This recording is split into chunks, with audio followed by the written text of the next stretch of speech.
자녀들을 위해서 우리가 뒤로 물러설 수는 없습니다. 그래서 우리 말씀드린 대로 한나연 학부모부터 이런 것들이 구체화될 수 있도록 저희들이 준비하겠습니다. 여러분 협력해 주시고 함께해 주시기를 부탁드리겠습니다. 지금 나오는 중창단은요, 작년에 여의도 순동교회에서 우리가 집회를 할 때도 나왔던 중창단인데 4인조 크루스입니다.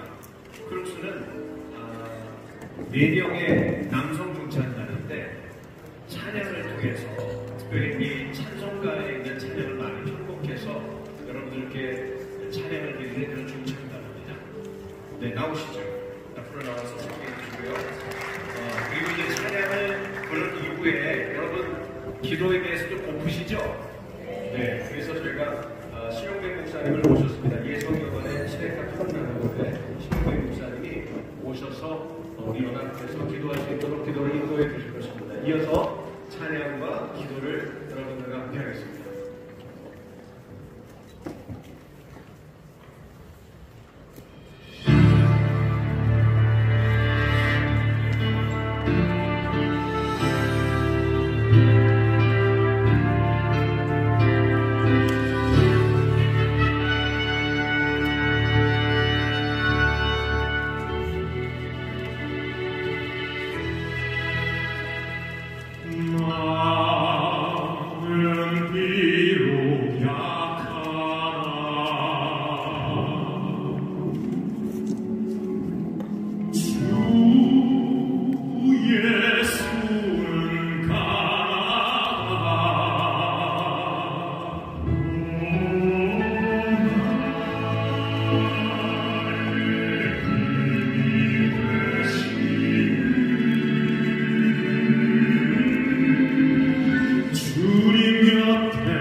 대제사를 들어올 줄 알았어요.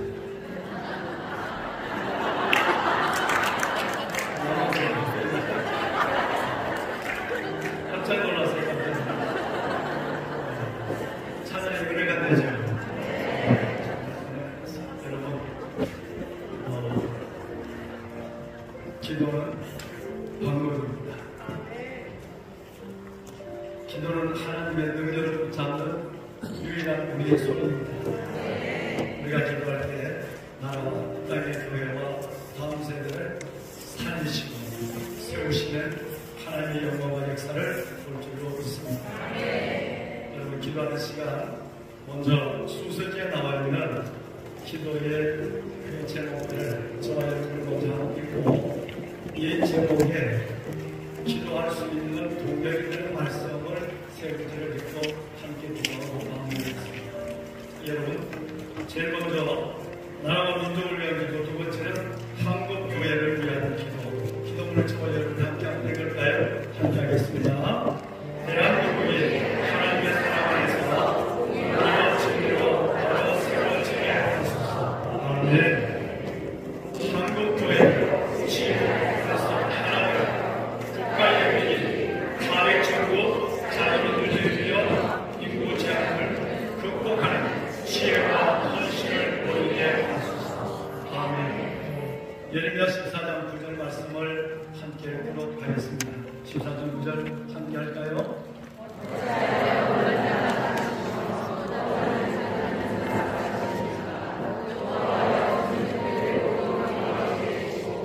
우리는 주의 이름으로 불타는 받는 자니 우리를 구원하소서. 아멘. 여호와여, 그래도 주는 우리 가운데 계시며 우리는 주의 일컬음을 받는 주의 백성, 주의 자들이오니 주여, 이 날을 우리를 선교사가 피 흘려 이 땅에 이룬 이 복음의 날을 위대한 선진들이 피 흘려 지킨 수많은 젊은들이 희생인 이 날을 버리지 마소서.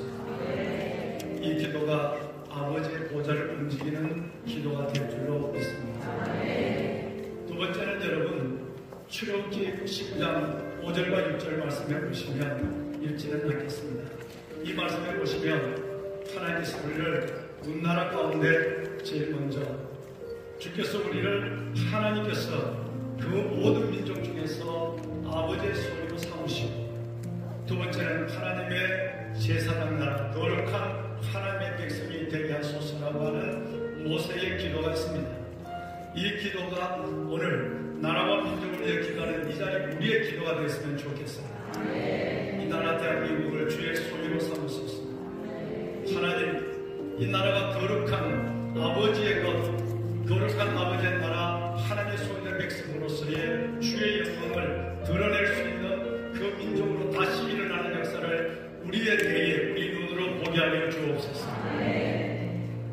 교회를 위해서 기도할 때는 하나 되게 하소서. 모든 교단이 연합해서 이렇게 모여서 다음 세대를 품고 기도하는 것처럼 하나님, 요한복음 17장 22절 말씀해 보면 예수님께서 십자가 전에 기도하신 내용처럼 삼위 하나님, 우리가 하나 된 것 같이 그들도 우리도 모두가 교회와 교단을 넘어 이 하나님의 주신 이 기도의 명제, 삼위의 명제 가운데 하나 되게 하옵소서. 우리는 이 기도를 갖고 기도할 때 하나님 응답할 줄로 믿습니다. 여러분, 이제 우리 한번 다 같이 한번 기도할 것입니다. 어떤 모습으로 기도해도 좋습니다. 가능한 손을 한번 들고 기도했으면 좋겠고요. 주님을 세 번 한번 크게 부르고 기도할 때, 첫째는 나라와 민족을 위한 기도, 두 번째는 이 땅의 교회와 하나님께서 교회를 주신 소명을 위한 기도를 함께 기도하는 시간을 갖습니다. 다 같이 한번 주님을 세 번 부르짖고 크게 부르고 기도합니다.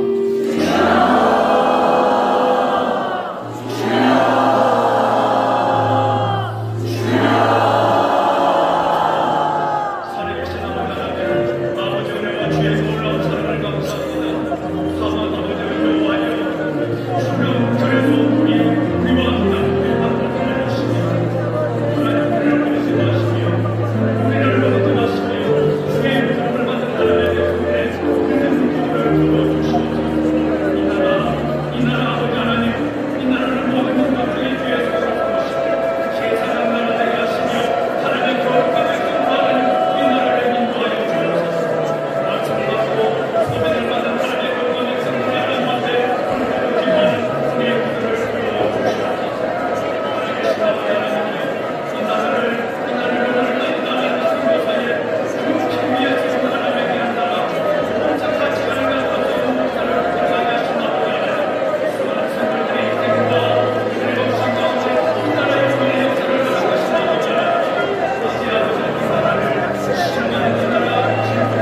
버리지 마옵소서. 주여 우리를 버리지 마옵소서. 본문의 선지자 예레미야의 기도, 그 예레미야의 가슴과 영을 안고 함께 기도하는 저희들의 부르짖음을 들어주옵소서. 이 나라를 살려주옵소서. 범인 물같이 정의가 강처럼 오르는 나라 되게 하여 주시고, 주의 말씀하시고 약속한 신대로 내 이름을 끊는 내 백성들이 우리가 강 길에서 떠나 스스로 낮추고 기도하며 하나님 아버지는 하늘에서 듣고 우리의 죄를 쌓아오고 우리의 땅을 고칠 것이라 약속하여 주셨사오니, 말씀을 붙잡고 믿고 기도하는 저희들 위해 하나님이여 이 나라 대한민국을 공법이 물같이 정의가 강처럼 오르는 나라로 다시 세우는 아버지의 역사와 이끄신 그 영광을 보게 하여 주시옵소서. 이 땅의 교회를 축복하소서. 진리의 기둥과 터가 되게 하시고 진리 안에 교회와 교회 교단들이 연합하여 하나가 되게 하여 주옵시고, 무엇보다도 아버지 어려운 남북을 극복하는 정도가 아니라 남북 위에 하나님의 정의와 공의를 세워가며 다음 세대를 굳건히 하나님 다시 일으키는 귀한 교회 하나님의 기관들이 되게 하여 주시옵소서. 우리의 다음 세대가 극강도의 퇴비로 살아나게 하시고, 우리의 다음 세대가 바르게 붙잡는 7,000명 위에 창조로 소수로 일어나게 하여 주옵시고, 우리의 다음 세대가 시내가 여보들처럼 일어나 하나님의 영광을 드러내게 하여 주시옵소서. 우리가 주께 기도하오니 눈을 만드신 하나님, 귀를 만드신 하나님, 우리의 부르짖음을 들으시고 보시고 응답하여 주옵소서. 이루실 주님을 찬양합니다. 우리의 귀를 이루실 주님의 영광을 바라봅니다. 주 예수 그리스도의 이름으로 감사하며 간절히 기도드리옵나이다. 아멘. 아멘. 아멘. 필요한 것들을 구입하셔도 좋겠다, 이렇게 생각됩니다.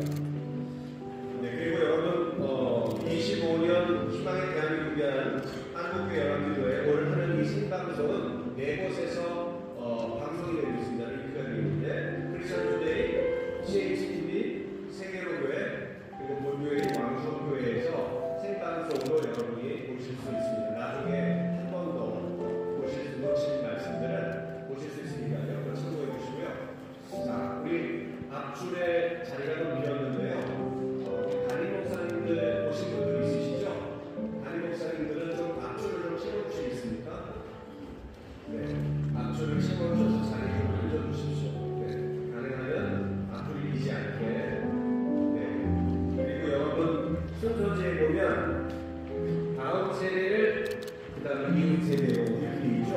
제가 앞에 그거를 다음 세대를 여러분이 어떻게? 네, 그렇게 크게 외쳐주시면 됩니다.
없이 됩니다. 이를 행하시는 여호와 하나님을 우리 다 함께 믿고 의지하죠.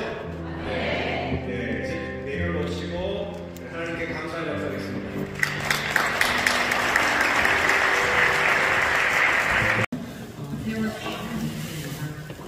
창조신학교 성경적 소리라는 부분까지 그 콘텐츠들을 개발을 하고 있고요.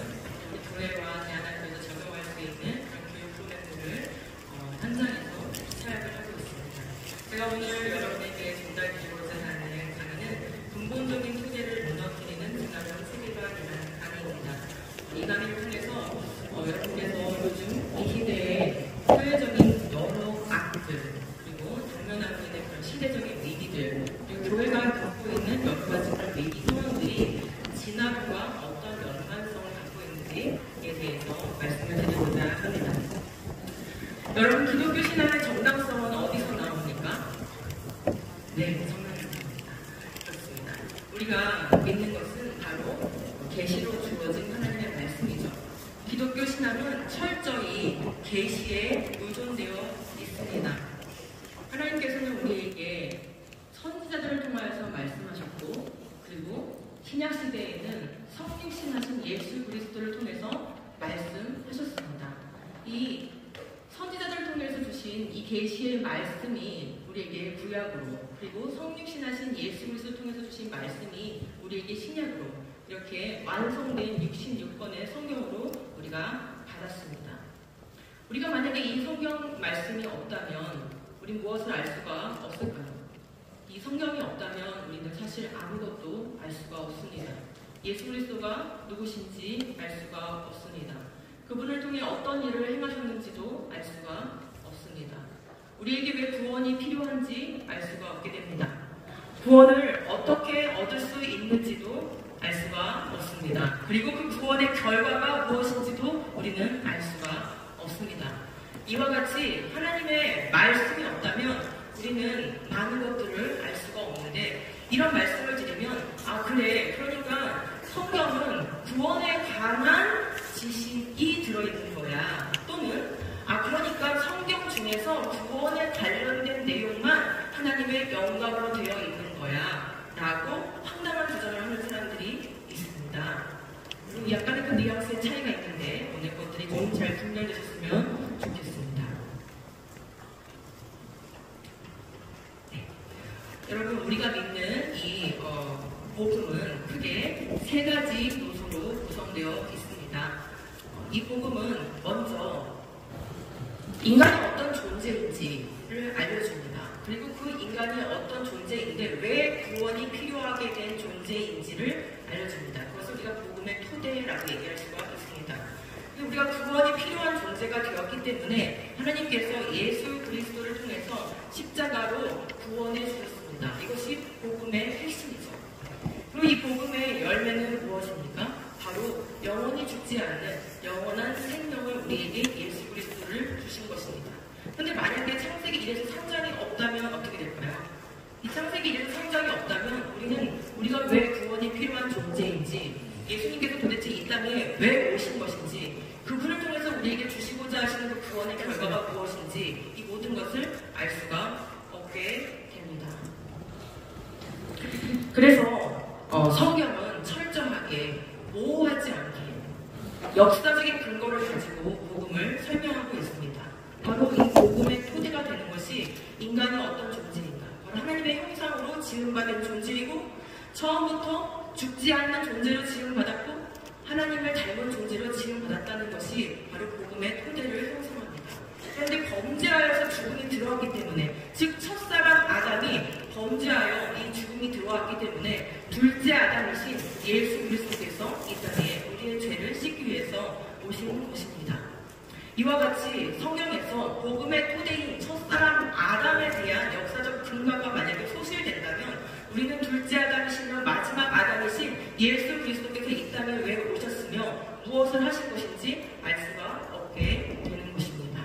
그래서 성경은 철저하게 한 사람으로 말미암아 죄가 이 세상에 들어왔다고 얘기하고 있으며, 그리고 그분은 바로 아담이 모형이 된 분이라고 얘기를 하고 있습니다.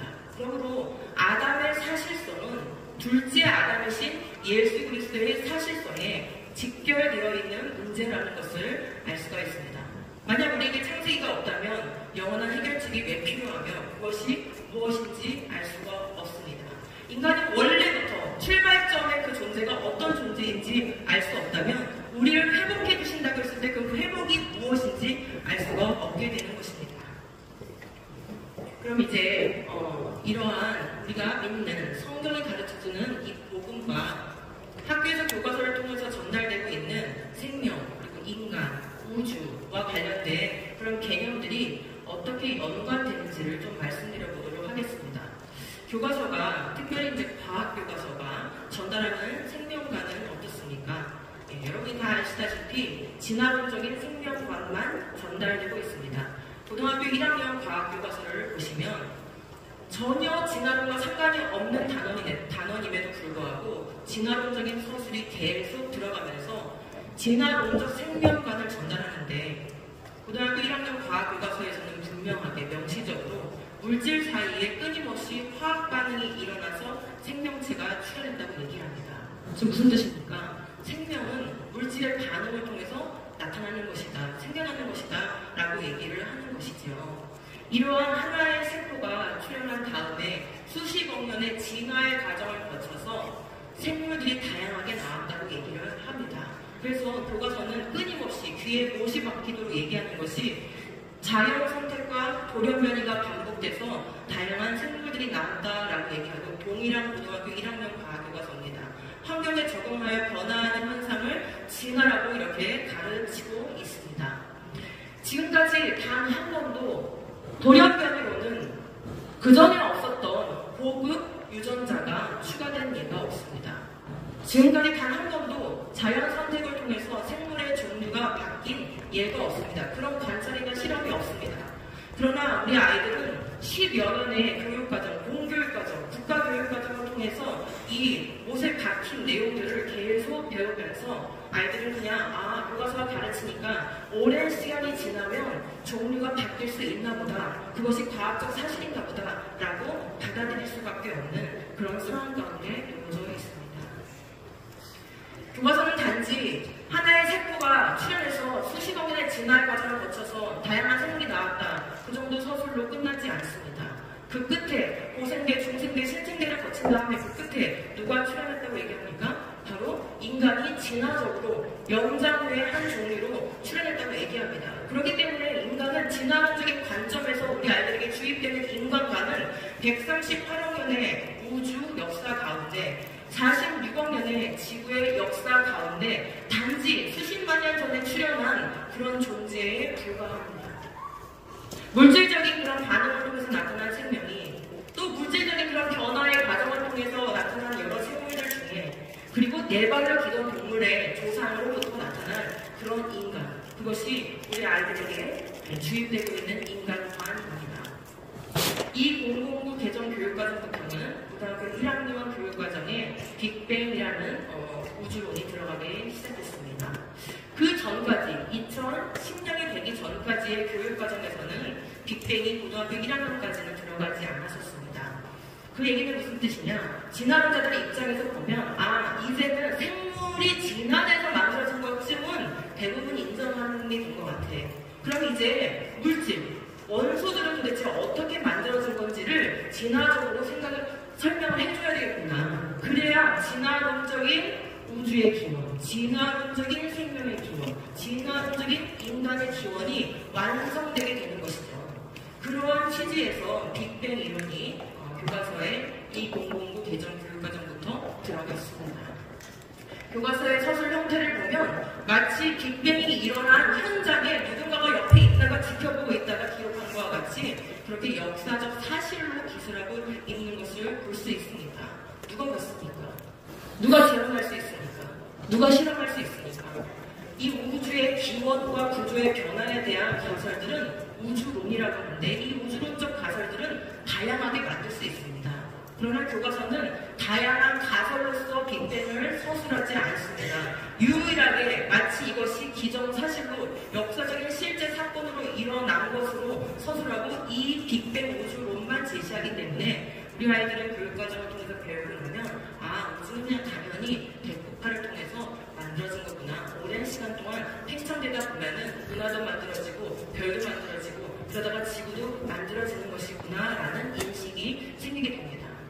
너무나도 디테일한 그런 서술들, 검증되지 않았으나 마치 이것을 읽는 학생들로 하여금 이것이 완전히 검증된 것처럼 느끼게 하는 그런 서술들이 많습니다.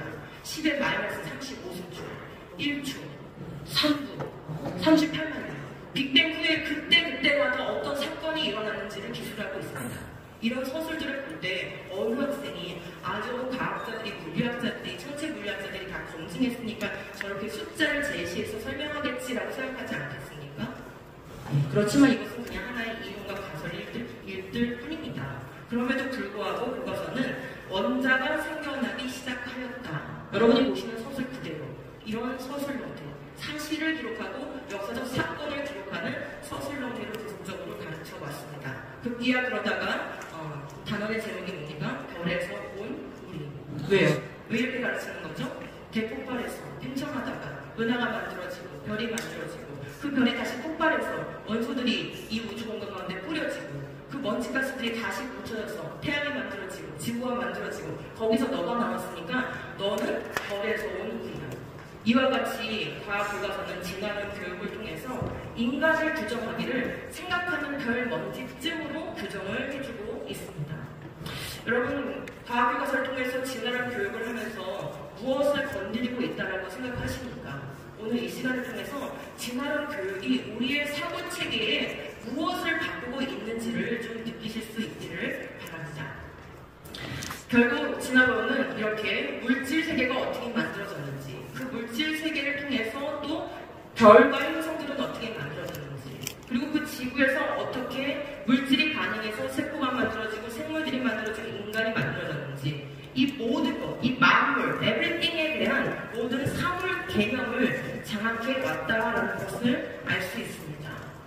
이 진화론적 우주의 기원, 진화론적인 생명의 기원, 진화론적인 인간의 기원의 이 모든 과정은 자연적으로 우연히 진행된 과정입니다. 그런데 이 과정 안에는 인격이라는 것이 들어갈 수가 없습니다. 이 과정 안에는 초자연이라는 것은 들어갈 수가 없습니다. 다시 말해 우주는 그저 우주일 뿐입니다. 우주 외에는 아무것도 존재하지 않습니다. 이렇게 비인격적인 산물로, 오랜 시간의 산물로 너가 여기에 나타나게 된 거야. 우리가 여기 살고 있는 이유는 바로 그것 때문이야 라는 이러한 세계관이 전달되고 있는 것이 바로 진화론 교육입니다. 그럼 진화론이 이렇게 사물 개념을 바꾸고 나면 그 결과가 무엇일까요? 사물 영역을 개념을 바꾼다는 것은 사실 영역을 장악한다는 것을 얘기를 합니다. 그런데 모든 가치는 사실에 종속되어 있습니다. 가치가 혼자서 가치로울 수는 없습니다. 이 사물 영역에 관련된, 사실 영역에 관련된 그 사실을 틀어줄 때에만 그 사실 영역으로부터 발생되는 가치를 말할 수가 있는 것입니다. 그렇기 때문에 많은 것들이 바뀌는데요. 먼저 창조를 시작한 성경 역사는 거짓이 됩니다. 그렇죠? 두 번째, 인류의 창조사는 아담이 아니게 됩니다. 세 번째, 죽음은 첫사람 아담의 범죄로 인해서 들어온 게 아닙니다. 왜 그렇습니까? 고생대, 중생대, 신생대 수십억 년 동안 이미 죽음과 멸종이 반복되다가 인간이 나오게 됩니다. 그러므로 인간이 죄를 졌느냐 말하느냐 상관없이 이미 이 지구에는 죽음의 역사가 오랫동안 있었기 때문에 이런 사실을 받아들일 수가 없게 됩니다. 인류 역사는 누군가가 계획하고 의도해서 만들어진 것 아닙니다. 창조주가 이 우주를 만들기 전에 어떤 의도와 계획을 가지고 있었던 게 아니게 됩니다. 그렇기 때문에 인류 역사에 목적이 없어집니다. 인류의 역사도 진화의 과정의 하나일 뿐이죠. 그렇다면 인간은 처음부터 원천적으로 따라야 할 어떤 절대 기준 같은 것은 없습니다. 선도 없고 악도 없습니다. 이렇게 사물 개념을 장악하면 진화론적인 가치들이 여기에서 발생하게 되고 진화론적인 역사관이라는 것이 형성되게 되는 것입니다. 그러므로 진화론 교육은 단지 진화론 교육에서, 과학 교육에서 끝나지 않고 사회 전반의 모든 영역에 영향을 미치게 됩니다. 기독교에 준 영향을 먼저 좀 살펴보려고 합니다. 성경은 지금까지 제가 말씀드린 진화론적인 사물 개념이 들어오고 거기서부터 발생된 역사관과 거기서부터 발생된 가치 체계가 들어온 이 과정과는 정반대의 것을 말씀하고 있습니다. 여러분 사도행전 17장에서는 바울이 아테네에 가서 한 그리스인들을 대상으로 한 설교가 나옵니다. 여러분 그리스인들이 누굽니까? 그 당시만 해도 이미 그리스에는 철학이 발달돼서 만물의 근원은 물이다. 만물의 근원은 공이다. 만물의 근원은 흙이다 하면서 유물론적인 전제를 이미 가지고 있었던 사람들입니다. 그 사람들에게 바울은 설교를 하면서 이런 얘기를 합니다. 여러분 우주와 그 안에 있는 모든 것, everything이죠. 사물 개념을 지금 얘기하고 있는 겁니다. 우주와 그 안에 있는 모든 것을 창조하신 분이 계십니다. 근데 그분은 하늘과 땅의 주인이세요. 그런데 그분은 그냥 팔짱 끼고 있는 신이 아니고 지금도 역사를 주관하고 계신 분입니다. 그런데 여러분 그거 아세요? 여러분이 바로 그분이 창조한 사람들이에요. 왜냐하면 인류를 한 혈통으로 지으셨기 때문에 그렇습니다. 하면서 아담 창조를 얘기하고 있습니다. 인류가 한 혈통으로 지어졌기 때문에 여러분은 바로 그분의 소생입니다. 여러분이 알 수 없는 신이라고 이름 붙여놓은 신이 있는데 그분이 바로 창조주 하나님이시고 여러분은 그분의 소생입니다. 이렇게 설교합니다. 왜 이 땅에 오셨는지, 오셔서 무슨 일을 하신 것인지 알 수가 없게 됩니다. 결국 진화론이 하는 일은 아담이 누군지 알 수 없게 만드는 일을 하는 것입니다. 첫사람 아담을 거짓으로 만들어서 둘째 아담이신 예수 그리스도를 거짓으로 만드는 일을 하고 있는 것입니다. 이렇게 역사적인 아담을 제거한 결과는 어떠한 결과가 나올까요? 네. 여러분 혹시 유신 진화론 이런 말 들어보셨습니까? 네, 하나님을 믿는다, 하나님이 계시다라는 걸 믿는 게 유신이라는 개념이라면 진화는 지금까지 제가 말씀드린 것처럼 자연 과정을 통해서 우연히 물질의 변화 생성을 통해서 이 모든 우주 만물이 되었다는 개념입니다.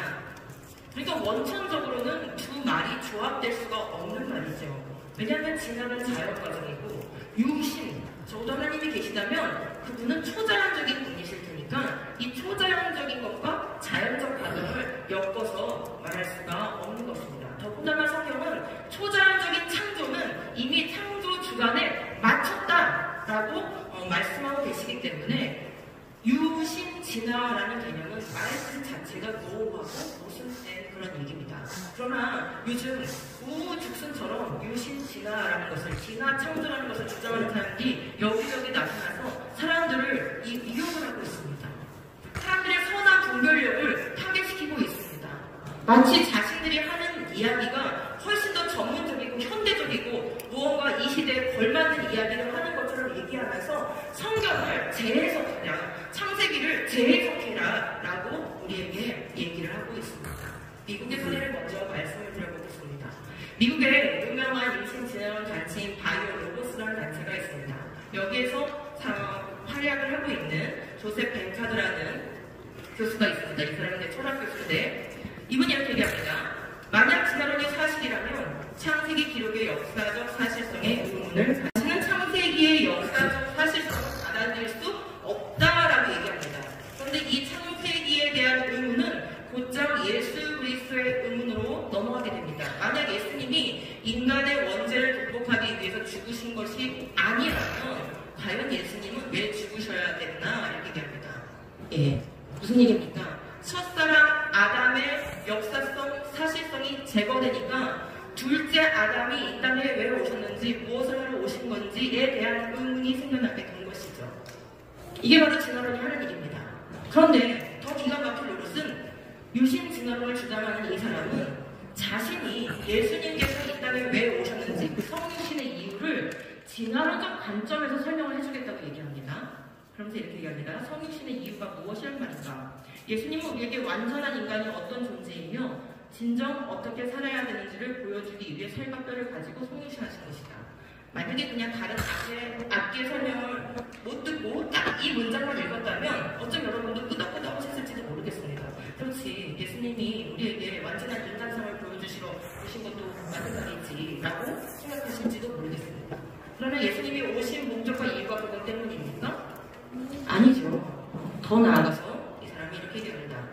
위에 설명한 관점, 즉 자신의 성육신의 관점은 역사적인 아담과 이브 또는 원죄에 대한 전통적인 관점을 요구하지 않으며, 즉 성경대로 믿지 않아도 된다는 거예요. 뭐랑 양립이 가능하다는 거죠? 진화론과 양립이 가능하다는 거예요. 예수님의 성육신을 재해석해야 된다는 거죠. 뭐에 맞췄어요? 진화론에 맞췄어요. 그럼 이 사람에게는 지금 성경이 위에 있으니까 진화론이 위에 있습니까? 진화론이 더 위에 있다. 즉 자신의 이성이 더 성경보다 권위를 가진다라는 관점을 갖고 있다는 것을 알 수 있습니다. 여기서 한 단계 더 나가서 이렇게 얘기합니다. 예수 그리스도의 죽음이 하나님의 계획이 아니었다. 십자가가 하나님의 계획이 아니었다. 단지 완전한 인간이 누군지만 보여주려고 온 것뿐인데 그냥 사람들이 죽인 것뿐이다. 이런 해결망측한 망명된 주장을 스스럼 없이 하는 것이 바로 유신진화론의 모습입니다. 여러분 미국에만 있는 거 아닙니다. 한국에도 이제는 막 대놓고 얘기합니다. 영상들을 통해서 보셨는지 모르겠습니다. 지금 여기 화면에 있는 이제 좀 수염이 있으신 분은 전에 과천과학관 관장을 하셨던 이정도라는 분이신데 이분이 이렇게 얘기합니다. 자연은 하나님의 작품이고 성서는 하나님의 말씀입니다. 하지만 모순이 있는 것처럼 보일 때는 뭘 따르래요? 자연을 따르라는 거예요. 그럼 지금 무슨 얘기를 하는 것이죠? 이 사람한테는 자연이 더 명확하게 얘기하는 거예요. 성경보다. 성경은 좀 모호한데 자연은 모호하지 않다는 얘기를 하는 겁니다. 자연은 정직한데 성경은 좀 정직하지 않다고 얘기하는 거예요. 자연은 분명하게 얘기하고 있는데 하나님은 좀 분명하지 않게 얘기하고 있다고 얘기를 하는 것입니다. 자연은 거짓말하지 않는데 성경은 거짓말을 포함할 수도 있다는 얘기를 하고 있는 거예요. 여러분 맞습니까? 그런데 이게 기독교 방송국에서 나오는 내용이에요. 기독교 맞습니까? 이 정도쯤 되면 차라리 다른 종교를 차리는 게 맞습니다. 그런데 우리는 이런 상황들에 맞닥뜨려도 교회들이 다 입을 닫고 있습니다. 목사님들도 다 입을 닫고 있습니다. 어떻게 하면 좋습니까? 조회수는 수십만 회입니다. 누가 듣고 있는 걸까요? 불교 신자가 들을까요? 무신론자가 들을까요? 누가 들을까요? 학교에서 진화론 배우는데 교회에서 창조를 들었는데 헷갈리는 우리의 젊은 성도들, 우리의 청소년들이 듣고 있습니다. 내가 좀 지성적이다 하는 그런 성도들이 이런 강의를 듣고 있습니다. 이대로 방치하면 어떤 일이 벌어지겠습니까? 교회 안에서 진화론이 맞고 진화에 맞게 성경을 재해석해야 돼 라는 주장들이 이제는 뻔뻔하게 등장할 뿐만 아니라 성경대로 믿는 사람들을 가리켜서 너는 너무 고지시키네. 생각을 좀 유연하게 해. 그리고 예수님은 사랑이시니까 후용해야 돼.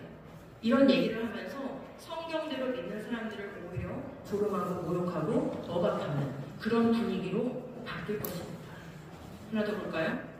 유신 진화론자들이 유튜브에 올려둔 영상입니다. 수년 동안 올려져 있기 때문에 이미 많은 조회수가 들어가고 있는데 오른쪽 맨 끝에 보시면 하나님이 창조하셨는데 어떻게 창조했다고 지금 얘기하고 있습니까? 진화적으로 창조했다고 얘기하고 있습니다. 수십억 년에 걸쳐서 진화의 과정을 거쳐서 하나님이 창조를 하셨다는 거예요. 그러면서 이렇게 얘기하죠. 이 사람들은 진화를 믿기 때문에 성경보다 더 진화를 믿기 때문에 우주가 이렇게 넓은데 지구 같은 행성이 다른 우주군과 어디로 행성이 많은데 꼭 지구에만 진화가 일어날 리가 있어? 다른 행성에서도 분명 진화가 일어났을 거야. 그러면은 그 어떤 행성에서는 진화가 잘 돼가지고 지적인 생명체가 살 수도 있겠네. 그래? 그럼 지적인 생명체면 죄를 지었을 수도 있겠네? 그럼 죄를 지었다면, 그 지적 생명체가 죄를 지었다면 우리 하나님은 사랑이 많으신 분이니까 거기에도 예수님을 보내주셨을 수도 있겠네? 그래가지고 뭐라고 해요 지금? 다수 성육신. 이런 망측한 그런 주장을 이렇게 알록달록한 화면으로, 그러면 우리 아이들이 누군가를 사게 되잖아요. 그죠? 이렇게 주장을 하고 있는 모습을 볼 수 있습니다. 여러분 위기인 것 같으니까 위기가 아닌 것 같습니다. 네, 위기입니다. 왜 이런 위기가 왔다고 생각하십니까? 학교가 잘못일까요? 교육부가 잘못일까요? 네, 그것도 맞습니다. 그래서 저는 그것보다는 교회가 잘못이라고 생각합니다. 교회가 창조를 올바르게 가르쳤다면, 교회가 창조를 제대로 가르쳤다면 그 교육을 받은 사람들이 과학자가 됐을 거고, 그 교육을 받은 사람들이 목사님이 됐을 거고, 그 교육을 받은 사람들이 교육부 직원이 됐을 겁니다. 그런데 우리는 그냥 학교만 보내보면 다 된다고 생각했어요. 물론 그래야만 하는 시절을 지나왔습니다. 그러나 이제는 좀 아닙니다. 우리가 먹고 살만해졌고 우리의 다음 세대에게 어떤 교육이 우리 자녀들의 머릿속에 무엇이 주입되고 있는지 충분히 돌아볼 수 있는 시간적, 물질적 여유가 교회들 가운데 있습니다. 그렇죠? 벽돌을 쌓던 시대가 아닙니다. 이제는 교회가 무엇을 지켜야 교회다워질 수 있는지에 대해서 우리의 시간과 우리의 눈물과 우리의 물질과 이 모든 것을 투자해야 할 때입니다. 더군다나 성경 히브리서에서는 이렇게 강조해서 말하고 있습니다. 만약에 유신 진화론자들의 주장이 맞다면 정말 이 우주의 많은 행성들 가운데 이렇게 진화가 되어서 다른 행성에도 막 생물이 살고 있고 외계인이 살고 있고 막 그래서 예수님을 막 보내야겠다면 말도 안 되는 소리지만 근데 히브리서는 이미 이런 시대가 올 줄 알고 이미 너무나 명확하게 명시적으로 말씀해 놓고 있습니다. 그리스도께서 그 몸을 여러 번 바치셔야 하였다면 그는 창세 이래로 여러 번 고난을 받아야 하셨을 것입니다. 그러나 이제 그는 자기를 희생제물로 드려서 죄를 없이 하시기 위하여 언제요? 시대의 종말에 몇 번이요? 단 한 번 나타나셨습니다. 맞습니다. 우리 예수님은 단 한 번, once for all이라고 하죠. 단 한 번, 이 한 번의 희생 제물이 되셔서 모든 죄를 사하셨고 이 사건은 우주적인 사건이고 이례적인 사건입니다. 그래서 예수님께서 다시 오실 때는 그 날은 바로 뭡니까? 우주적인 종말의 날입니다. 그럼 유신 진화론들이 주장하는 것을 따르자면은 그 다른 행성들, 예수님이 가셨던 다른 행성들에도 예수님이 다시 재림하셔야 될 텐데 그럼 그때마다 우주적 종말이 뭡니까? 말이 안 되는 논리라는 것을 알 수 있습니다. 즉 유신 진화론 같은 것을 주장하는 사람들은 사실은 진화론을 제대로 모릅니다. 진화론을 제대로 연구하면 진화가 될 수 없다는 것을 알 수밖에 없습니다. 그리고 성경도 제대로 모릅니다. 예수님이 왜 오셨는지, 무슨 일을 하셨는지, 우리에게 주신 산소망이 무엇인지 성경적으로 정돈이 안 되어 있기 때문에 그런 엉터리 주장을 한다고 보여집니다. 이들이 하는 일이 무엇입니까? 진화론이 지금까지 150년 동안, 200년 동안 해온 일이 무엇입니까? 결국 역사적인 아담을 제거해서 성경을 불신하게 만들어서 창세기의 사실성, 역사성에 흠이 가게 만들어서 결국은 하나님의 아들을 짓밟고 예수 그리스도에서 우리를 위해서 하신 그 영원한 속죄 제물 대신 그 놀라운 구원의 역사를 희화화하고 조롱하고 있는 것이 진화론이 하고 있는 일입니다. 이럼에도 불구하고 참고신앙 교육 안 해도 된다고 생각하십니까? 시대가 이렇습니다. 시대가. 이건 선택사항이 아닙니다. 네, 맞습니다. 과거에 우리가 이 부분 저 부분 그냥 생물 단원에서 조금 배우고 지구과학 단원에서 조금 진화론 배우던 시대와는 다릅니다. 진화론을 어떻게 제시하고 있다고 말씀드렸습니까? 빅뱅으로부터 인간의 출현까지를 실제 역사로 시간 순서로 이어붙여서 너는 그래서 여기 이렇게 존재하게 된 거야 라는 인간론을 규정해주면서 이렇게 가르치고 있기 때문에 가치관, 세계관에 너무나 지대한 영향을 미치고 있는 그런 현실입니다. 우리의 복음에도 많은 왜곡을 가할 수밖에 없는 그런 상황까지 왔다는 것을 우리가 간과해서는 안 되겠습니다. 여러분, 그러면 진화론은 기독교에만 치명적인 영향을 미쳤을까요? 아닙니다. 진화론은 가짜 시작이고 가짜 역사이기 때문에 인간을 가장 인간답지 못하게 만드는 일에 앞장서 왔습니다. 여러분, 지금 여기 노란 글씨가 있고 파란 글씨가 있는데요. 파란 글씨 부분은 비그리스도인들에게도 다 적용되는 문제입니다. 그럼 진화론적인 역사관, 진화론적인 인간관, 진화론적인 사회관, 진화론적인 심리학 이런 것들이 들어왔을 때 어떤 일이 벌어졌는지 잠시 보여드리도록 하겠습니다. 여러분 아시는 것처럼 공산주의는 진화론과 한 뿌리를 갖습니다. 마르크스는 다윈을 숭배했고 진화론을 굉장히 신뢰했죠. 신봉했던 사람입니다. 마르크스의 장례식에 엥겔스가 했던 그 추모사가 유명한데 그 추모사에 이런 말이 나옵니다. 다윈이 생물의 진화 법칙을 발견했듯이 마르크스는 인류 역사의 진화 법칙을 발견했다. 진화론은 공산주의와 뭐래요? 한 뿌리다 라고 얘기하고 있습니다. 둘 다 유물론적인 그런 세계관, 기원관을 가지고 있습니다. 물질의 변화 생성으로 이 보이는 모든 것들이 그리고 인간이 존재한다라고 얘기합니다. 거기서 더 나아가서 인류의 역사도 진화하고 있다라는 것이 마르크스의 역사관이죠. 그 역사관을 실현하기 위해서, 이 진화론적 역사관을 실현하기 위해서 적자생존의 법칙을 인간 사회에 적용하기 원했던 겁니다. 그럼 적자생존이니까 뭐가 있습니까? 제거되어야 할 대상이 존재하죠. 그럼 마르크스에게 제거되어야 할 존재는 뭡니까? 바로 가진 자입니다. 가진 자. 가진 자를 제거해야 할 대상으로 세워놓고 그것들을 제거하는 것을 혁명이라고 불렀던 것입니다. 그렇게 해서 20세기는 1억 명이나 되는, 더 될 수도 있습니다. 1억 명이나 되는 그런 아까운 생명들이 공산주의 때문에 제거되었습니다. 또 1만 개 이상의 교회들이 이 공산주의 혁명 때문에 제거되었습니다. 뿐만이 아니죠. 여러분이 아시고 있는 히틀러. 이 나치즘 역시 그 뿌리가 진화론입니다. 이 히틀러가 쓴 책이 있는데 나의 투쟁이라는 책이 있습니다. 이 책을 역사학자 메이서가 다 분석하고 한마디 남겼습니다. 히틀러가 생물학, 예배, 권력, 투쟁, 그리고 역사에서 도덕적 요소를 거부하게 된 것은 바로 뭐에 기초한 거냐면 다윈의 사상, 진화론에 기초했기 때문에. 그래서 히틀러는 너무나도 당당하게 내가 인종 청소를 해주는 건 인류를 진화시키기 위한 거야. 미개한 인종들은 제거해주고 우수한 인종들은 살아남겨야 이 인류가 더 빠르게 발전할 수 있어 라는 그런 신념에 봉사하면서 인종 청소를 했던 것입니다. 일찌감치 진화론 교육이 진행되어 왔었던 독일 사람들은 당시에 나치즘에 상당히 많이 어떻게 했습니까? 동조했습니다. 뿐만 아니라 1960년대부터는 이제 진화론이 우리 인간 개개인의 생각들, 인간 개개인의 삶들을 묘사하고 또 어떻게 살 것인지를 규정하는 일에 적용되기 시작했습니다.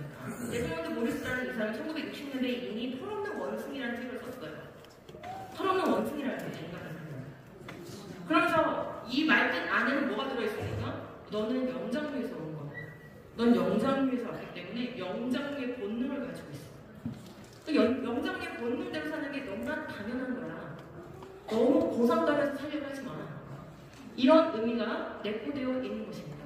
뭐에 영향을 미치고 있습니까? 진화론이 그냥 진화론이 아니라 인간과 우리 간에 영향을 미치고 있는 것을 볼 수 있습니다. 21세기에 와서 똑같습니다. 진화론자들이 주장하는 그 맥락은 논리는 똑같습니다.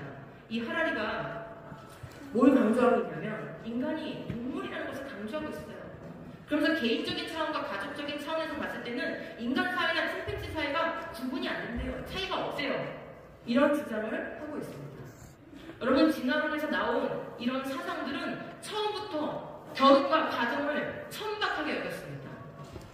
이들에게는 결혼이 신성한 것도 아니고 거룩한 것도 아니고 하나님의 뜻을 이루어내는 그런 것도 아닙니다.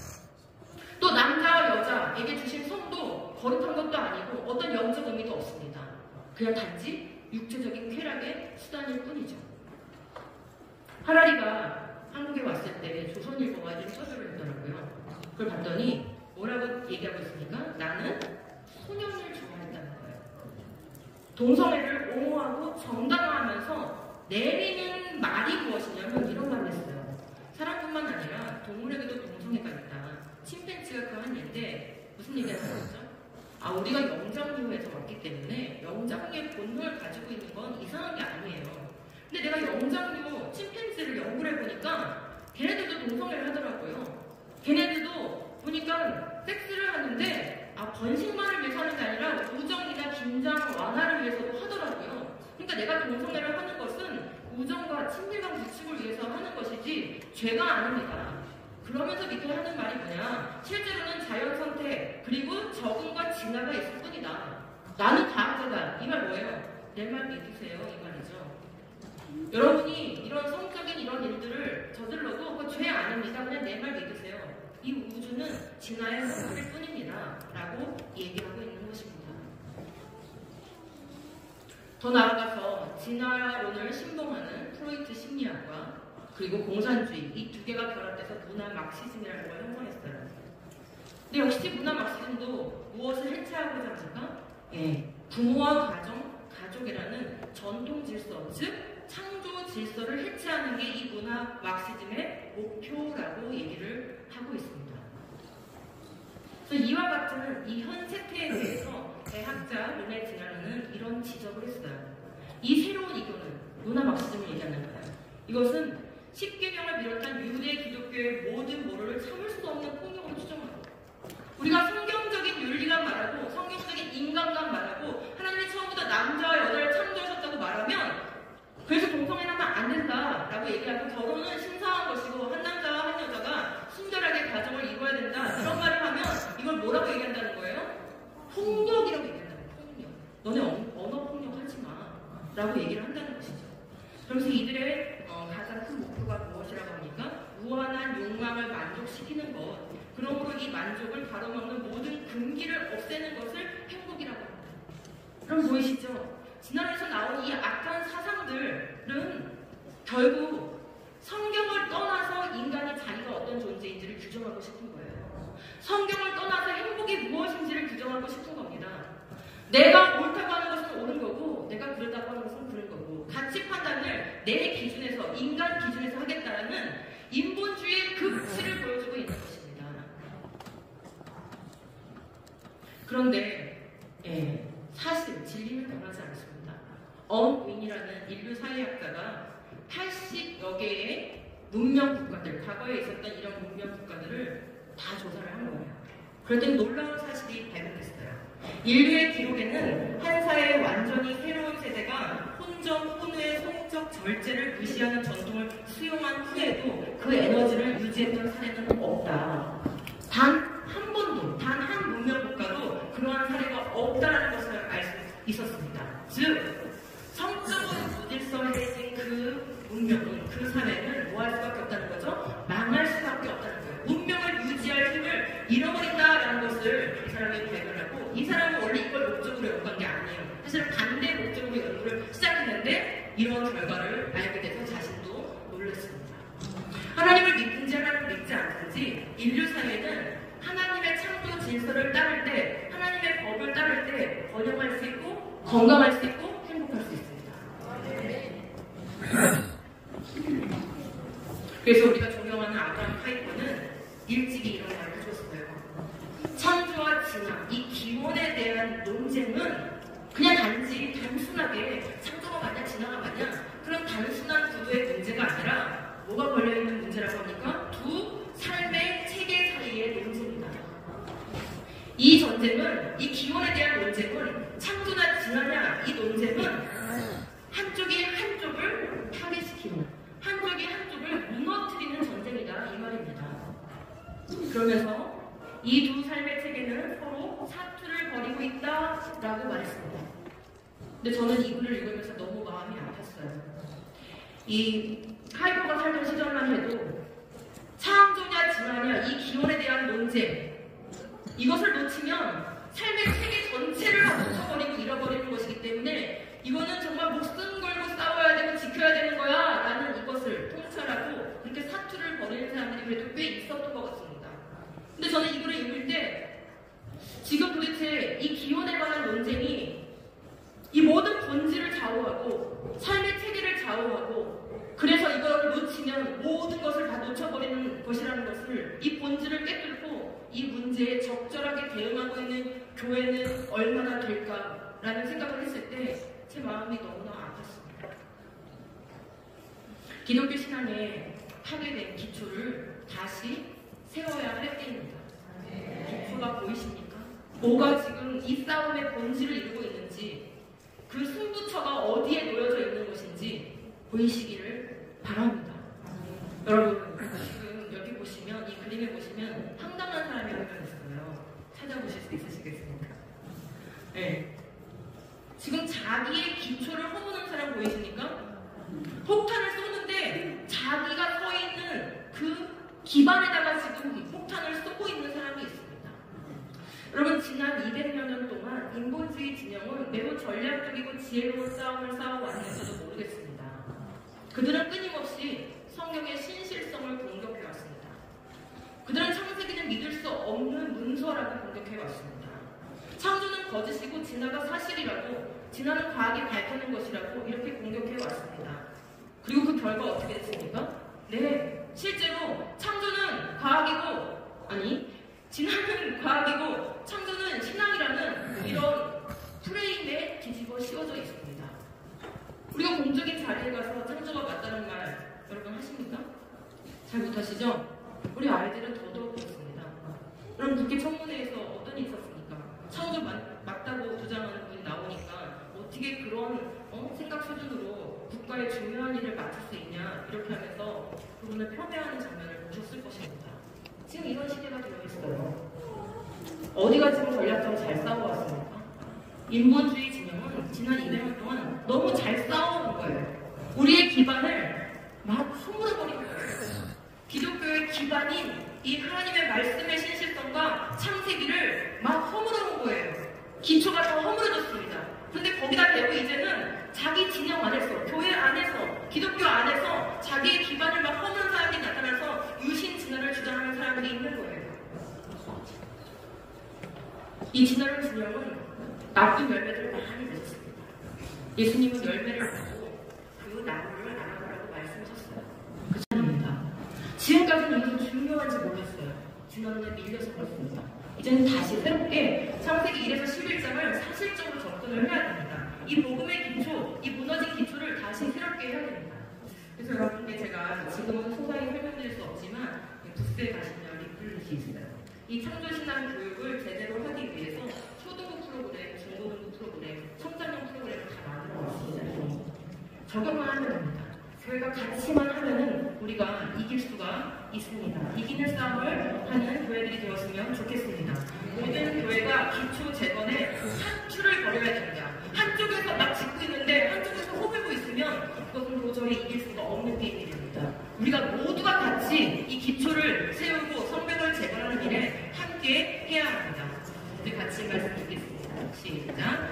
아이들아, 내가 너희에게 쓴 것은 너희가 아버지를 알았으며 아기들아, 내가 너희에게 쓴 것은 너희가 태초부터 계신 이를 알았으며 청년들아, 내가 너희에게 쓴 것은 너희가 알았고 하나님의 말씀이 너희 안에 거하시며 너희가 꿈과 자살을 이겼습니다. 아멘. 여기 보시면 원리가 들어있어요. 아이들이 창조주 하나님을 아버지로 아는 신앙이 아이들에게 전수가 되려면 먼저 뭐가 선행되어야 됩니까? 아기들이 태초부터 계신 이를 알아야 됩니다. 태초부터 계신 이가 어떻게 해서 우주 만물을 창조하셨고 어떻게 인간을 지으셨고 그리고 어떻게 역사를 주관하시다가 예수 그리스도를 보내주시고 그 복음의 내용이 무엇이며 우리가 가진 찬송함이 무엇인지 명확하게 알고 명확하게 가르칠 때 우리 아이들에게 이 올바른 믿음을 전수할 수가 있는 것입니다. 그러면 우리 아이들은 창조의 기반 위에서 하나님의 말씀으로 무장되어서 이 흉악한 세대를 이기는 강한 청년으로 자라게 될 줄 믿습니다. 그래서 저는 이것을 3세대 기초 세우기 교육 원리라고 명명합니다. 아비들이 먼저 세워져야 됩니다. 청장년들 교육을 먼저 해야 된다는 말씀입니다. 거기서 학부모들, 교사들이 변화가 되고 그 변화된 내용으로 아이들을 가르치고 청년들을 세워 나아가야 합니다. 함으로 온 교회가 이 3세대의 눈높이에 맞춰서 아이들은 아이들의 눈높이에 맞춰서 청소년들은 청소년의 눈높이에 맞춰서 청장년은 청자년의 눈높이에 맞춰서 이게 함께 교육이 돼야 되지 한 세대만 배운다고 해서 해결될 문제가 아닙니다. 그래서 제가 3단계로 교육과정을 편성해놨고 모든 교회가 적용할 수 있는 형태로 딱 3일만 투자하면 될 수 있게 333 9일만 투자하면 될 수 있게 만들어놨습니다. 가서 교회에 가셔서 꼭 전달하시고 우리 창조신앙 교육 이 기초, 무너진 기초를 다시 세우는 교육을 했으면 좋겠습니다. 마지막 말씀입니다. 같이 읽겠습니다. 내 백성이 지식의 없으로 아는도다. 내가 지식을 버렸으니 나도 너를 버려 내 제사장이 되지 못하게 할 것이요 내가 내 하나님의 율법을 잊었으니 나도 내 자녀들을 잊어버리리라. 우리는 다음 세대가 교회를 자꾸 떠난다고 걱정합니다. 그런데 하나님의 말씀은 반대로 얘기하고 있어요. 우리가 하나님의 지식을 버렸기 때문에 우리가 여호와를 경외하는 지식으로 교회를 세우지 않았기 때문에 우리가 하나님의 말씀과 하나님의 법을 무시했기 때문에 하나님이 우리의 자녀들을 잊어버리고 있다라고 말씀하고 있습니다. 여러분 이런 무서운 말씀들 앞에서 우리가 두렵고 떨리지 않는다면 이 무너진 기초를 다시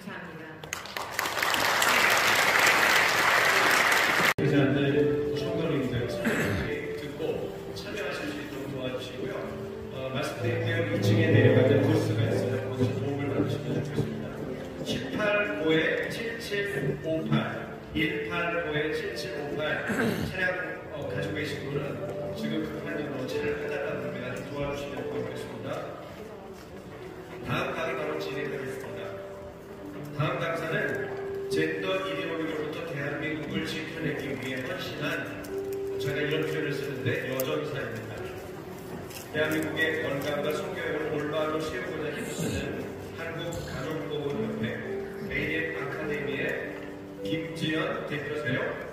성교육의 흐름과 효과적인 대처입니다. 하는 제목으로 모시겠습니다. 박수해 주시겠어요? 할 수 있는 주제지만 또 짚고 넘어가야 돼. 그리고 잠깐 전달하고자 하는 내용이 많은데요. 조금 빨리 말씀드려도 이해해 주시기 바랍니다. 제가 두 아이를 키우는 과정인데요. 이제 성경 앞서는 배설을 하고 키우면서 학교의 교육이 문제겠다는 걸 좀 알게 되었습니다. 특히 포괄적 차별금지법이라는 걸 들으면서 야, 이거 되게 심각한 일이다 하면서 이제 교회에 치고 다니게 되었습니다. 그러다가 2012년도에 12년인지 13년도에 이제 처음으로 이제 1인 시위를 했는데요. 학생인권 조례 때문에 이제 이권 이제 조례 없애라 하면서 1인 시위했던 게 이제 최초의 시위가 되었습니다. 그리고 들고 가보니 굉장히 심각하게 우리나라는 모든 분야의 성교육이 무너져 있었습니다. 이미 2014년도에 동성애는 타고나는 것이라고 교과서가 교육하고 있었습니다. 그걸 그때 발견한 거예요. 근데 교과서 회사에 요구했더니 고쳐주더라고요. 그래서 그걸 참고해서 하는 거예요. 근데 우리 진영이 또 잘 보여주면서 요구하니까 또 바꿔주는 거예요. 8대 교과서가 그게 잡지처럼 만들어지더라고요. 저는 교과서 회사를 찾아다녔습니다. 문제가 있으면 움직여야 되잖아요. 실제로 관계사를 만나고 의견서를 제출하고 이제 그 과정에서 이제 강의도 하게 되었습니다. 교과서 회사를 만나보고 굉장히 강하게 주장을 하고 또한 의견서를 제출하고 팩트를 주면 심각한 내용을 일단 제거가 됩니다. 근데 그 과정을 안 하면 안 됩니다. 만나야 됩니다, 실무자를. 그래서 이 성교육 관련해서도요, 교육부를 만나고, 교과부를 만나고, 교육청을 만나고, 청년센터를 만나고, 만나는 그 작업을 반드시 필수적으로 해야지 되고요. 그 과정에서 교정이 일어나는 것을 보게 되었습니다. 그래서 우리가 문제 제시를 하는 것을 끝나지 않고, 실제로 어떻게 움직여야 하는가, 움직였을 때 어떤 효과가 나타나는가, 민과 반이 부딪힐 때 어떻게 해야 되는가를 짧게 말씀드리고자 합니다. 오늘 이런 것처럼 알려드릴 것이고요. 사실 성교육이란 무엇인가부터 하려면은 오늘 밤에 사야 되지 않겠습니까? 그래서요, 일단 여러분들이 많이 여쭈는 질문들이 있습니다. 성교육 꼭 해야 돼요? 한다면 언제부터 해야 돼요? 아이들에게 정당한 교육 하는 게 좋아요? 아니면 좀 시시하는 게 좋아요? 성경적 성교육이 좀 먹히나요, 애들한테? 아이들이 때리면 다 알지 않을까요? 애들이 사고 치는 거 자연스러운 현상 아닐까요? 그러다가 어른들은 철드는 거 아닌가요? 등등 여러 가지 질문들이 있습니다. 이에 대한 타당한 답변은 성경적으로 이미 답이 나와 있고 이것에 대해서 체계화시키고 실무자를 만나는 건 항상 중요합니다. 일단 성교육의 부분은 두 가지로 나누었습니다. 우리가 절제 성교육과 세이브섹스 교육입니다. 또 다른 흐름은 무용론, 성교육 무용론자들이 있는데 제가 넘어가겠습니다. 절제 성교육의 핵심 용어는 바이블입니다. 성경을 근거로 하여 결혼과 가정과 생명을 중시하는 교육입니다. 아젠다가 바이블이에요. 그리고 메리지, 패밀리, 라이프예요. 생명이죠. 근데 이 세이프섹스 교육은요, 뮤추얼 리스펙트, 상호 존중 교육을 합니다. 존중과 배려 속에 컨트라셉션, 피임만 잘한다면 리스폰시빌리티, 그리고 책임감을 느낀다면은 성경을 가져도 된다는 것이 핵심적인 교육입니다. 즉, 이 두 가지는요, 굉장히 다른 것입니다. 앱스넌스 교육은요, 성경에 근거하고 있습니다. 이 세이프섹스 교육은요, 인본주의에 근거하고 있습니다. 인간이 상호 존중했고 서로 배려하는 마음속에 성적적인 결정권을 침해하지 않고 원체는 임신과 성병을 조심한다면 둘이 즐거운데 뭐가 문제야? 바로 이 교육이죠. 지금 사실 앱스넌스 교육은 굉장히 종류가 많이 진행되었었고 예를 들어 뉴욕에서 남이 만나 난 아직 성공할 나이가 아닙니다라는 식의 교육이었는데요. 아이들이 절제를 한정시키는 교육입니다. 앱스넌스 only 절제만을 살 길이다. 이 교육 역시 진행되었던 절제성 교육입니다. 이런 교육들은 굉장히 효과가 있었는데요. 헤리티지 보고에 따르면 아이들의 성행동이 줄어들고 성경험이 줄어들고 그에 따라 학생 임신과 납제가 줄어들었다는 것이죠. 자, 그런데 이 세이프 섹스 교육의 대표적인 이제 그 브랜드가 바로 포괄적 성교육입니다. 이제 스웨덴을 시작해서 전 유럽을 쓸고 있다가 2009년 유네스코가 이걸 정식으로 채택하여 체계화했고 2018년도에 업데이트했고 우리나라에도 공개되어져 있고 저는 이에 대한 이제 국회 포럼 때 전체에 대한 분석을 해서 발표했던 적이 있습니다. 이 두 개의 교육은요 철저하게 결혼, 동성애, 성매매, 혼외, 동거, 성전환, 낙태, 우상물, 연애 등 각종 성관련 주제에 대한 입장이 철저하게 다릅니다. 왜냐하면 앱스턴스 교육은요 성경적 관점에서 이 모든 것들을 해석해내고 교육하는 것을 구체화합니다. 그런 세이프섹스 교육은요 인본주의 그 자체입니다. 굉장히 문기주의적이고요. 최근에는 포스트 모던한 방향으로 나아가고 있습니다. 남한테 피해지 않고 둘이 즐거웠으면 뭐가 문제인데 이 교육이 거듭될수록 인간의 합의만이 전제된다면 괜찮은 교육이 되는 거죠. 괜찮은 경험이 되는 거죠. 괜찮은 관계가 되는 거죠. 대표적인 그 외설적 성교육의 그 대명사인 유네스코 성교육 가이드라인은 이미 전 세계로 퍼져 있고 여러 나라 언어로 이제 나와 있습니다. 유니세프, WHO, UNFPA 등 여러 단체들과 함께 만들어졌고요. 유니세프가 왜 그런지 하실 텐데요. 유니세프가 동성애를 옹호하고 성전환을 옹호하고 이 역사는 너무너무 좋습니다. 공개적으로 동성애를 옹호하고 동성애를 죄라고 말하는 나라들에게 78개국에게 동성애를 죄악시하는 교육, 동성애를 죄악시하는 교육을 멈추라고 동성애를 죄라고 교육하는 나라들에게 그런 스테이트먼트를 날렸던 것이 유니세프입니다. 저도 아프리카 아이들 돕는데 관심이 있어서 저희 남편과 저는 12명의 아이를 지금 현재 돕고 있습니다. 하지만 이런 단체 중에서는 하고 싶지 않습니다. 문제는 수많은 아이들 보호하는 단체들이 유니세프의 가이드라인을 따르고 있으며 거부하지 않고 있다는 것이 문제가 되고 있습니다. 자, anyway, 우리가 이 성교육의 두 흐름 중에서 압도적으로 이 외설적 성교육, 이 포괄적 성교육이 주도권을 잡게 된 결정적 계기는 물론 유니세프가 힘을 실어줘서 그런 것이지만 이미 이 교육의 역사는 반세기가 너무 오래된 교육이고 가장 먼저 성교육을 시작했던 스웨덴에서부터 발현된다고 볼 수가 있습니다. 그래서 성교육을 빨리 하게 좋습니까? 늦게 하게 좋습니까? 어느 교육이냐에 따라 다르겠죠. 교육의 흐름이 다르다고 말씀드리지 않았습니까? 굳이 조금 더 세분화시켜드리자면 말씀드리자면요. 성가치관 교육과 성지식 교육은 다릅니다. 성가치관 교육은요. 빨리 진행될수록 좋습니다. 즉 결혼, 생명, 가정에 대한 가치 교육을 하는 것이고 선악의 분별을 교육하는 것입니다. 무엇을 해야 되는지 무엇을 하지 말아야 되는지에 대한 교육이죠. 성지식 교육은 그것이 아닙니다. 구체적인 지식에 대한 정보를 주는 것입니다. 그렇죠. 어떻게 생겼냐, 콘돔은 어떻게 쓰나, 외부 생식이 어떻게 생겼나, 각 부위는 어떤 기능을 하는가, 그래서 무엇과 무엇이 결합되는 건 뭐 어떻게 하는 것인가. 이 성가치관 교육은요 모든 연령대에 동일하게 적용됩니다. 뱃속에 있을 때부터 나이 들어 정말 죽기 일본 시점까지 이 가치관 동일하게 되고 대신 교육할 때 워딩이 달라지는 겁니다. 아이 수준에 맞게. 그러나 성지식 교육은요 연령대, 성숙도, 성별에 따라 다르게 진행되는 것이 맞고 아이를 성애화시킬 용의가 없는 사람이 교육하는 게 가장 안전합니다. 성애화란 성적이지 않은 이상을 성적으로 바라보거나 성적이지 않은 사람도 성적으로 바라보는 경향이 심해지는 것인데요. 이 성애화를 시키지 않기 위해 노력하는 사람은 바로 영육자입니다. 아이가 성중독되게 만들고자 원하는 분과 누가 있겠습니까? 그래서 이 성가치관 교육과 성지식 교육 어느 것이냐? 유태인은 성교육 빨리 한다는 말도 있고 늦게 한다는 말도 있는데 어느 말이 맞을까요? 제일 빨리 하는 게 유태인이다, 제일 늦게 하는 게 유태인이다. 성교육 둘 다 맞는 말입니다.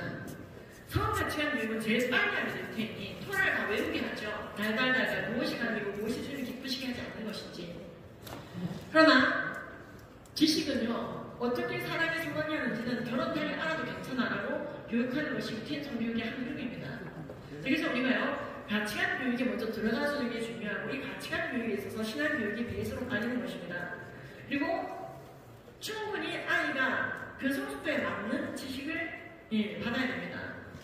아이가 자제 능력이 없고 가치관이 잘 분립되지 않는데 성적 충동과 욕구를 강화시키는 성지식을 먼저 담당하는 것은 굉장히 위험한 교육이라는 것이죠. 왜일까요? 성관념 지식과 일반 지식의 차이점은 무엇일까요? 많은 사람들이 특히 포괄적 성교육을 하시는 분들은 팩트잖아. 생식이 어떻게 생겼는지, 성관계 어떻게 하는지 생물학적으로 팩트잖아. 그 팩트인 교육을 얼핏부터 적나라하게 교육한 게 뭐가 문제인데? 라고 얘기합니다. 자, 일반적인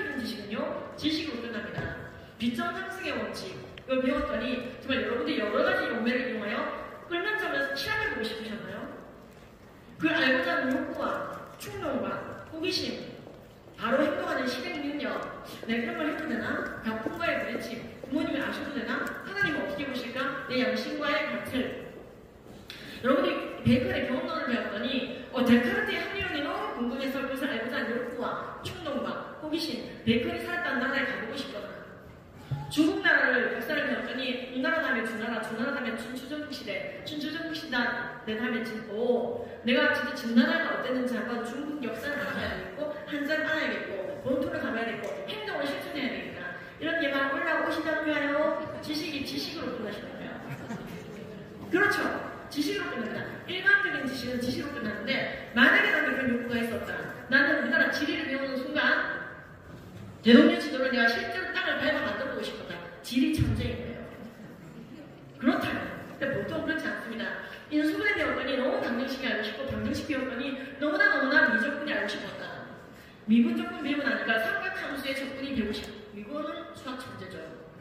보통 여러분은 인수분해 배우면 인수분해로 끝났죠. 학교가 끝나갔죠. 그 다음 수업을 뺐죠.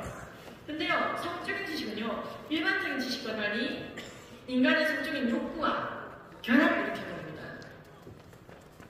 그 결합을 일으켜 성적인 충동, 행동화, 예를 들면 수치심, 부모님 뭐라고 할까, 가풍, 하나님 뭐라고 하실까, 여러 가지 의미가 역동을 일으켜 지식이 지식으로 끝나지 않냐고? 그렇습니다. 결국 인간을 성형화시킬 수 있다는 하나님입니다. 아이들이 변형기가 날뛰고 전전두이 미성숙한 시기에 성적 지식만 과도하게 들어오는 것은 그 아이들의 절제력이 없는 아이에게 정말 위험한 것을 던져주게 되는 것입니다. 아이에게 총을 주고 총 쏘는 방법을 알려주면 안 되는 것처럼요. 자, 그래서 충동 조절이 약한 대상일수록 성충동을 유발하는 성교육이 되지 않도록 노력해야 됩니다. 생식 행위 자체에 대한, 그러니까 성행위 자체에 대한 그래픽한 성교육을 보여주는 것, 체험이나 경험을 강조하는 성교육, 자유얘기를 유도하는 성교육, 단독적인 성을 강조하는 성교육, 예, 동성애와 성전환을 옹호하는 성교육, 이런 것들이 바로 위험한 성교육입니다. 지금 포괄적 성교육이 진행하고 있는 것들인데요. 자, 그래픽한 성교육이 뭐냐? 그런 거죠. 과도하게 보여주고, 궁금하지 않은 것도 알려주고, 이 아이들에게 이것은 해보라는 뜻밖에 안 되는, 이거 실행해보라는 뜻밖에 안 되는, 그냥 넘어가는 애들도 있겠죠. 무언가에 꽂히기 시작한 아이들은요, 이대로 그렇습니다. 단 한 번의 성교육으로 내 인생이 망가졌어요 라고 말하는 아이들이 나옵니다. 미국에도 그런 사례가 있죠. 이게 그래픽한 성교육입니다. 지금 우리나라 여가부에서도 추천했던 책인데 제가 차마 이것을 다 가렸습니다. 유치원 때부터 초등학교까지 우리나라에도 이건요, 아이는 어떻게 태어날까요? 라는 책인데요. 엄마 다리 사이 구멍이 있음을 지리라고 해. 아빠가 거기에 운영을 하고 몸을 이렇게 유익하라는 거예요. 아주 차분하게 어제부터 착착착착 미취학, 초등조 모두 이걸 최초로 교육했던 곳은 덴마크입니다. 1970년대 중반에 이 교육을 했는데요. 전 세계 최초로 결혼하지 않고 그 누구 하나 성행위 하면 살아도 그것을 합법으로 인정받는 동거법이 최초로 통과된 나라가 되어버렸습니다. 인간을 고도고 얼적도 성형화시키는 것이죠. 들여다봐라, 만져봐라, 느껴봐라. 그리고 상대방이 오케이 한다면 이성이든 동성이든 합의하에 성행위 하는 건 괜찮다. 근데 나는 점점 자기결정권을 침해하는 성폭력이니까 성폭력은 나쁜 거예요. 성폭력은 나빠요. 그럴 때는 이 포르스럽이죠. 오른쪽 위에 자유도구를 사용합니다. 자유도구 살 돈이 없으면 달동호인 따다나로 해봐. 예, 여러분 이게요. 제가 캘리포니아에 15일간 그 강의 요청받고 갔을 때 현지에 계신 분이 캘리포니아 교육청에서 추천하는 단체, 성교육 단체들이 있습니다. ACLU, HRC, LGBTQ 단체들, 이런 단체들이 이제 쭉 있는데 그 단체들의 홈페이지에 들어가보면요. 성교육 자료들을 공개하고 있는데 그 자료가 이거라는 거예요. 예, 저도 그 단체 중에 몇 군데를 들어갔던 적이 있는데요. 여러분들 다 들어갈 수 있습니다. 그리고 이제 이렇게까지 성교육을 나서서 했던 네덜란드 같은 경우에는요. 이제 더 이상 할 게 없죠. 이제는 아이들에게 알고 성교육을 하고 있는데 이게 지금 성교육이라고 하고 있는 거예요. 아이들에게 충동과 호기심. 근데 재밌는 건요. 누가 자신의 실체까지 보여주면서 성교육을 할까요? 유수법 정말 엽기적입니다. 이 사람들은 누구냐면요. 성교육 강사는 따로 있고 자신의 신체를 아이들에게 보여주기를 원하는 사람이 보여준다고 되어 있습니다. 명문에서. 다 말이죠. 그렇죠? 지금 성교육이 말 그대로 필연적인 일로로 가다가 바브리핀까지 등장시키고 있다 이 말입니다. 지금 아까 그래픽한 교육을 하지 말라고 했는데요. 자신의 몸을 더듬게 만드는 교육도 좋지 않습니다. 제가 말씀드린 부분은 생식이죠. 보시면요, 특징 프라이빗 파츠라는 이제 부분이 있습니다. 6세 아이들에게 자신의 이제 지금 소중이라고 얘기할게요. 소중히 만족을 시키는 거죠. 자신을 더듬어봐야 자신을 알 수 있다. 그래서요, 이 교육받은 아이들이 교실에 방문 열고 들어갔더니 부모가 깜짝 놀라는 거죠. 여러분, 방문 열고 들어갔을 때 아이들이 자신의 생식기를 자꾸 만지고 있으면 막 기분이 좋죠. 아니시잖아요. 왜 이러지? 무슨 교육 받은 거야? 엄마, 이 행위를 자꾸 해야 자신을 알 수가 있대요. 이게 셀프 터칭 교육입니다. 스스로 돕기. 그러니까 지금 이제 해외를 보시는데요. 이걸 그대로 포함해서 하고 있는 곳이 우리나라 수많은 성문화센터 그리고 여성가족부 산하 양평원 강사분들이십니다. 이 지금 이제 퀴어 디거라고 하는 블로그에서 포왔다고 하면서 많은 성문화센터가 보여주고 있는 홈페이지를 통해서 보여주고 있는 수십가지 분별, 수십가지 결혼의 형태입니다. 이게 전부 다 옵션이다. 예수께서 가라사대 한 남자와 한 여자 아나파에 한 몸을 이루시니 됐고 여러 가지 결혼 형태가 있고 하나님의 사람을 창조하시되 하나님의 형상대로 창조하사 남자 여자로 창조하시고 되고 그게 아니라 여러 가지가 있다. 지금 여가부가 주는 돈과 지자체가 주는 돈, 교육청이 주는 돈 등으로 운영되고 있는 57개 성문화센터 중에 정말 한국에 우리가 이제 뺏어오다시피 한 단체 그쪽 외에는 단위 교육을 하고 있는 겁니다. 이것은요, 그 강사가, 일부 강사가 혼자서 단독적으로 사용하는 것이 아니라 홈페이지에 있는 것만 다운받아 이 정도입니다. 이미 홈페이지 안에서 동성애와 성전을 보호하고, 이른바 무지개 교육이라고 하면서 다양성 교육, 동성애와 성전을 보호하고, 성적 충족을 야기시키고, 제가 가린 겁니다. 인간의 생식기를 뇌설적으로 부르는 말들, 자꾸 들여다봐라, 만져봐라, 느껴봐라. 아주 그래픽하고 가치관 형성은 안 돼 있는데 아이들에게 이런 것들도 존재한다? 이것도 하나의 다양성인가요? 지금 초등학교 고학년과 중학생들이 주로 들락거리는 성문화센터에서 이런 것들이 진열되고 보여지고 있는데 제가 2014년도에 한 국정원장 출신이었던 장모님과 답사를 했던 적이 있습니다. 얘기하고 하는데도 맞더라고요. 아이들이 무엇을 보는지 못 보게 하더라고요. 어른은 보면 안 된다는 거예요. 왜 어른이 아이들 무엇을 배우는지 몰라야 되죠? 그래서 어른들만 갈 수 있는 곳만 보고 왔습니다. 거기가 성문화센터였습니다. 각 성문화센터마다 거의 8천만 원 정도 이제 여가부 돈이 내려가고 있는데요. 또 이제 지자체 돈까지 한다면 그걸 이제 운영이 되고 있는 것입니다. 아이들 망치는 거죠. 성문화센터에서 했다가 또 문제가 돼서 우리가 굉장히 이제 오랫동안 하게 했던 것들인데 아이들이 직접 체험하기. 네 남친이 생기면은 콘돔 씌우는 것도 알아야 돼. 근데 이 여학생 중에 한 명이 이 일을 굉장히 오래 진행했다가 한 명이 등교에서 연을 거예요. 엄마 난 남친도 없을 뿐더러 남친이 생겨도 성경은 안 할 겁니다. 왜 나를 이런 사람 취급하죠? 이걸 전제하고 교육하더라고요. 수치심 느꼈어요.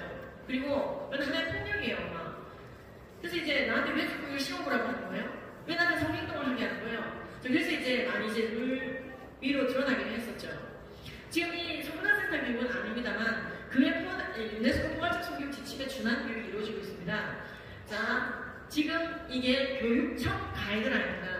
교육청이 공개한 공식 가이드라인인데요. 뭐라고 되냐면요. 혐오 표현의 맞서기 굉장히 긴데 여기는 얼마나 구체적으로 지금 교육하고 있냐면요. 인천교육청의 실제 교육 가이드라인이에요. 동성애와 성전을 원하는 내용이 굉장히 많이 나왔고요. 거기에 맞춰서 우리가 교육받아야 되는데 거기에 맞춰서 교육하지 않는 사람이 얘기를 한다. 얘들아, 결혼 남녀가 하는 것이다. 동성애는 예지와 관련이 있다. 예를 들어, 그래서 혐오를 하고 있다라고 느껴지는 발언에 대해서는 이렇게 얘기하라고 아이들이 직접 교육합니다. 누군가 그렇게 얘기한다면은 그 말은 혐오 표현입니다. 선생님, 그만하세요. 그래서 그 말 뜻은 이러이러 합니다라고 말해요. 혐오 표현 사용 자체 규약을 만들고 우리에게 필요한 것은 배려가 아니라 지지이다. 이제 동성애나 성전에 대한 배려를 넘어서 무조건 지지하라고 얘기해야 된다. 그러면 이게요, 일개 강사가 쓰고 있는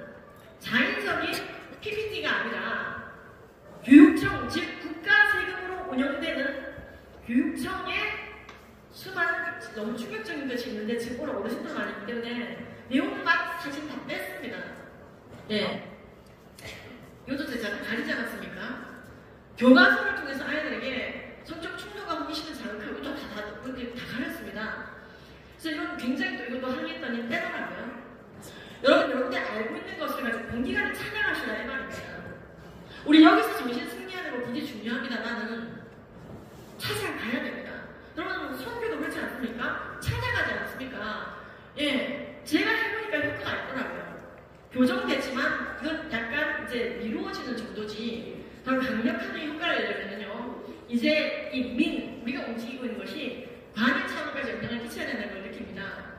왜냐면 이제 전 세계는 유네스코 성교 가이드라인을 계속 업그레이드하고 있거든요. 근데 대한민국 초소에 내부고 성관계 경험이 있다? 다 14.6세다 라고 말하면 아이들에게 자기 성적 결정관에 따라 콘돔 잘 쓰는 교육하는 게 실질적이다. 이미 다 아이들은 선을 넘었는데 절제할 건 절제하는 교육이 영양가가 있냐? 무슨 거짓말인 걸 아셔야 됩니다. 이 13.6은 전체 평균이 아니라 우리나라에 익명으로 늘 국가가 조사할 때 약 5.7%가 성경험이 있다고 얘기하는데요. 그 성경험이 있는 아이 5.7%들이 있거든요. 그 5.7%의 평균이 13.6, 즉 14세 정도죠. 중2고요. 나머지 94%는 성경험이 없이 졸업합니다. 마치 전체 평균인 것처럼 얘기하며 아이들에게 지키건 지키라는 교육보다는 얼마든지 성경험하면서 원체는 성경만 조심해라. 자, 이런 교육은 정말 아이들에게 해방감을 줄까요? 우리가 성경을 직관적으로 알 수 있죠. 10대 때 가늠하고 무슨 복을 받겠어. 알 수 있지만은요. 통계도 이를 뒷받침하고 있습니다.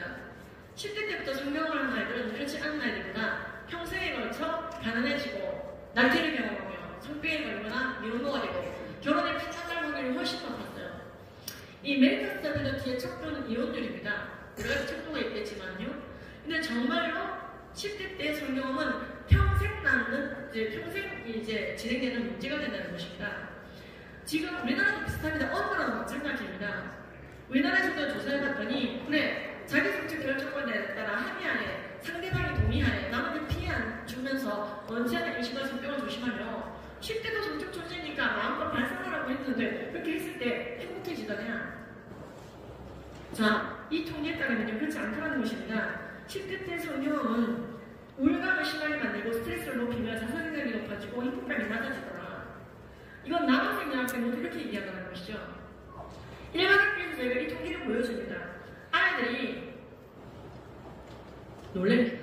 지금까지 배워왔던 건 너무 다르군요. 너무 다르군요. 성경적 이론을 강력합니다. 통계가 알려주고 있습니다. 사실 그래서 국가의 공식적인 입장은 그렇지 않습니까? 10대 때 성경은 부정적인 정신건강을 낳으므로 10대 때 성적 관심을 다른 방향으로 전환시켜서 결혼을 통하여 성의 지평을 열어갈 수 있도록 지도해야 된다는 것입니다. 자, 그럼에도 불구하고 지금 여가부 주도의 성교육은 10대 성격 정의 결정권을 과잉에 해석하시고 과잉을 적용하면서 아이들을 죽음과 혼란의 길로 몰고 있는 것입니다. 10대 때는 심지어 연애도 해롭더라는 통계가 많이 나와 있습니다. 10대 때 발가락 나온 연인만 듣기가 아니라 우정 쌓기인데 이 연애도 해롭다고 되어 있는데요. 10대 때 연애하지 않고 우정만 나눈다가 어른이 된 애들이 훨씬 성공적이고 성교적인 삶을 살아가게 되더라는 거죠. 근데 어쨌든 그런 아이들에게 가늠을 인권이나 학생인권 조례 5조 뭐라고 되어 있습니까? 임신과 출산이 학생의 차별받지 않은 권리다 정치되어 있죠. 지금 유네스코 성교육 가이드라인의 영향을 받아 학생인권 조례도 소문화센터의 가이드라인도 교육청의 가이드라인도 정말로 병들고 망가지고 있습니다. 이 포괄적 성교육을 계속 받았을 때 아이들이 정말로 성관계 시기가 지연되든가 지연시키는 게 맞는데 너무나 아이들에게 해로운 게 성경험인데 이 정말로 도움이 되는가 그렇지 않다는 것이죠. 포괄적 성교육을 아무리 해도 아이들이 돈만 쓰고 이제 강사비 들잖아요. 엄청나게 투자를 했을 때 효과가 별로 없어요. 애들한테 유익한 효과가. 그러나 절제 교육을 했을 때 물론 누가 어떻게 하느냐에 따라겠지만은 첫 성관계 시기가 아이들에 의해서 충동적으로 진행되는 것이 늦춰지더라는 것과 거의 절반을 가까이 드러나고 있습니다. 즉 우리는 절제 기반 성교육을 하되 이제 업그레이드를 하고 있는 와중에 있습니다. 실제로 본고장 유럽, 포괄적 성교육의 본고장인 유럽에서도 포괄적 성교육은 창업 신세가 되고 있는데 지금 우리나라가 적극적으로 받아들이고 있다고 하고 있기 때문에 문제가 되고 있습니다. 대한민국 성교육 변천사는요, 저도 이것 때문에 좀 준비를 하다 시간이 걸렸는데요.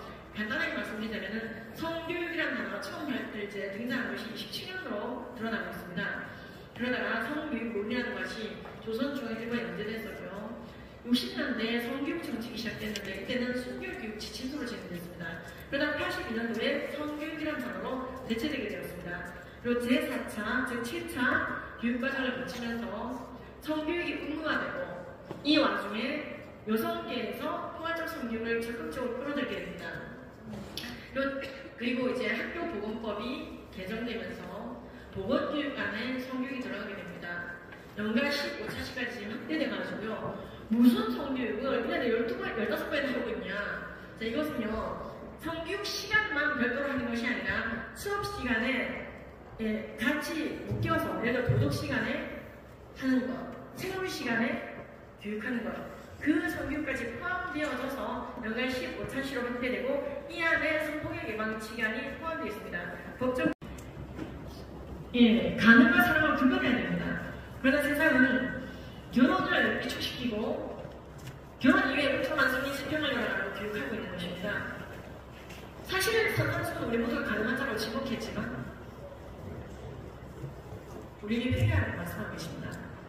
우리 모두가 살인자라고 가능한 자로 지목했지만 우리가 아직 죄인됐을 때 그리스도께서 우리를 위해 죽어주심으로 하나님이 우리에 대한 자기의 생을 확증하지 않았습니다. 이 학교 자격증 발급 기간이요, 교육기간이 A등인데 동차라고 할 수가 있겠습니다. 한번 홈페이지에 들어오셔서 어떤 과정이 진행되는지 한번 보시면 좋겠습니다. 꾸준히 복제하고 교육하는 일을 하고 끊임없이 글과 말로 나눠야 됩니다. 그리고 PPT를 제공하고 함께 연구하고 스타디해야 합니다. 현재 전국의 한국가족협회 LF 지부는 13개 정도가 활발하게 운영되고 있고요. 더 늘고 있습니다. 그 강원 지부가, 도심 지부가 이제 활동 중에 있고 이 학교를 들어가고 있지만 도심 지부가 됩니다. 그래서 이제 홈페이지에서 여러분들이 성경적인 성교육을 할 수 있는 교구제, 제가 이제 제 자리에 놔두고 왔네요. 태양을 또는 이런 이제 저희 공장 본연을 가지고 있게 되었습니다. 신공기 공장이 늙은 건 아니고요. 한 파트 떨어지면 또 이제 남게 이렇게 만드는 거죠. 그래서 염색체 팔찌, 노래, 복제만한 노래, 그리고 이것을 활용할 줄 아는 법에 대한 지도, 그리고 어떻게 활용하는지 교회의 안보, 연령대별 어디를 열면서 교육해야 됩니다. 예를 들어서요, 성별에 대해서도요, 포괄적 성교육과라니 예를 받게 되면은 성별은 수업할 때 정해지면 YX가 있는 정제가 남자라면 아들이 되고 XX가 있는 정제가 남자라면 딸이 된다. 이 결정된 염색체는 37개소의 슬토잉마다 그대로 남아있으며 우리가 아무리 색칠을 띄었다 붙였다 해도 색깔을 바뀌지 않으며 염색체, 유전자, 정말 많은 것들이 그렇죠. 근육계, 의료계 통계가 나와있습니다. 캘리포니아 미국에서 조사해봤더니 남자는 평균 성인 기준으로 12kg 근육이 많으며 의욕이 다르고 우리나라 2013년 기준으로 평균 우리나라 남성은 여성들보다 13cm 키가 크며 체중은 완전히 다르죠. 근육이 다르고 키가 다르니까 목소리 헤드치가 다르고 오전 600이면 남자가 100년치 할 때 우리나라 150명의 여자가 지난다고 시간치가 말했죠. 체수분량이 어떻게 다르고 체지방이 어떻게 다르고 믿는 자나 믿지 않는 자나 딱딱딱딱 복제할 수 있게 체계화시키고 몇 살 들고 가야지 됩니다. 여러분 헬라인도 알아볼 수 있는 얘기를 해야 된다는 말이에요. 그래야 복음이 들어가지 않습니까? 우리가 힐링들만 상대하는 건 아니잖아요. 음란물도 마찬가지입니다. 음란물 금연도 굉장히 효과가 있습니다. 음란물을 신고하는 아이를 자라게 됩니다. 음란물을 간다더라도 이게 죄인지 알고 어떻게 싸워야 되는지 알게 됩니다. 음란물 많이 보는 경우 전정두엽이 찌그러지면 합익질의 양이 줄어들고 선두체가 찌그러진데 간의 기능이 떨어지고 굉장히 심각한 문제가 생기는 거야. 거기에 게임까지 합쳐지면 해마가 툭툭 붙는데 복지 피해형 전체가 문제가 생기는 거야. 아이들이 안 봐야겠네요. 어떻게 하면 끊을까요? 먼저 묻게 되는 것이죠. 실제로 제가 이런 교육을 하면서 음란물 분절 교육 같은 경우에는요, 특허를 작년 9월에 받았습니다. 얼마나 감사한 일인지 모르죠. 성경적 이론은 강력합니다. 체계화와 공식화가 중요하다고 생각합니다. 너무나 컸어요. 은연중에. 이렇게 공식화되어지고, 그래서 반대만 할 게 아니라 네가 내세울 수 있는 교육 자료가 뭐네. 먹힐 수 있고 타당한 자료를 제출해야 된다는 것이죠. 그것이 반복되지 않으면요, 문제제기가 끝나고 있는 것이죠. 즉, 이게 패배주의적 태도입니다. 문제제기하고 안 되나 봐요. 우리는 상대적 성교육이 절대로 일방적 교육주의로 가는 것이 아님을 알고 있습니다. 회개의 기회를 주시며 내가 힘든 보다 너의 행동을 깨끗하게 기억 조치 하지 않겠다. 네 모든 죄는 내가 해결한다. 궁극적으로 성경적 성가치한 교육은 아이들을 살리고 국가를 살리는 일입니다. 서울지부 작년에 1348회, 경기지부 1586회, 이지부 1443회, 3지부 1531회, 4지부 744회, 경기 5501회, 충남지부 569회, 전북지부 974회, 광주산하 2130회, 대구 경북 864, 파워 경북 217, 울산 경남 1477, 부산 경남 354, 임시 강원 69 등 이 지금 조단위의 예산을 쓰고 있는 요가부와 국가 예산을 10원도 안 받고 있는 이 단체랑 민과 관이 싸우고 있습니다. 이 강의를 듣던 아이들은 옛날 하루 살이를 살고 싶었는데 금방 죽으니까 살고 싶지 않았던 아이인데 강의 듣고 났더니 사람이 게 너무 좋고 살고 싶고 가정을 이루고 싶다. 이 아이는 우울증이었는데 성교육 듣고 살고 싶다. 나는 소중한 생명이다. 내 삶에 난 만족한다. 그럼 바뀔 수 있는 것이 아니고 신의 실수로 만들어진 것이 아니다. 나는 누군가에게서 사랑받고 있다. 나는 세트로 수용되었고 난 매력을 같이 보며 이 아이도요. 나는 다시 태어나는 날풀이가 되고 싶었다. 일개미로 살다 죽고 싶었다. 근데 나는 살고 싶어졌다. 나는 살고 싶어졌다. 나는 살고 싶어졌다고 얘기하는 것이 생명 중심의 생명 성교육 한가위 교육입니다. 제가 성경적 성교육하고 조리공신하고 얘기할 수도 있었지만요. 딱 밴드를 찍어드린 이유는 이 자리가 그런 자리라고 제가 들었거든요. 대놓고 얘기하는 자리라고. 정신승리하고 가는 자리가 아니라고. 그래서요. 그냥 대놓고 얘기합니다. 지금 우리가 이게 해결이 안 되면요. 해외처럼요. 성충동 장학하는 교육하지 마세요. 아이를 성인화시키는 교육하지 마세요.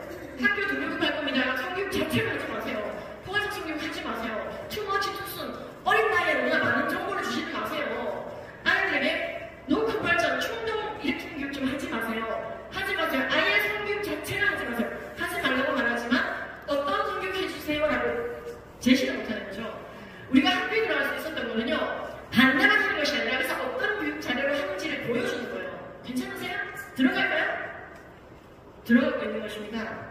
제가 이걸 지금 와서 공개하는 것이 우리 아군에게 도움되는지 살짝 헷갈리고 있습니다. 지금 아직 진행 중인데 우린 여전히 작은 팀인데 말이죠.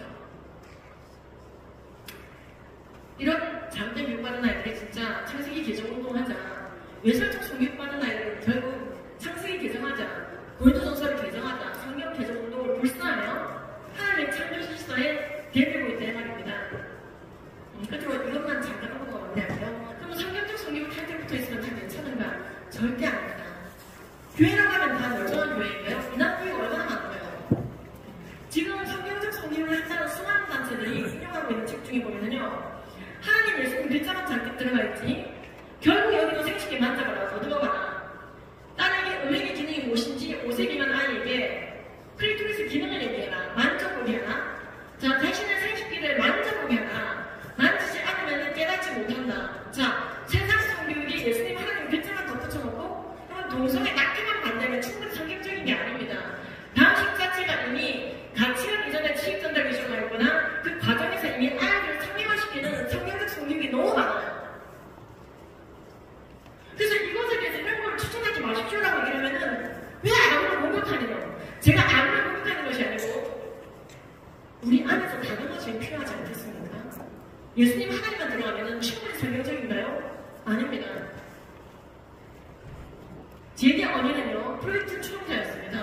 하나님이 아니라 인간의 리더만 좀 인간을 해방시킨다고 믿었던 사람인데 86개의 성과 도시를 조사했습니다. 수많은 나라들을. 그리고 내린 결론은 일부 1차자를 보수하는 시기일수록 문화와 정치와 모든 것이 팽창하고 그것을 버릴수록 기존의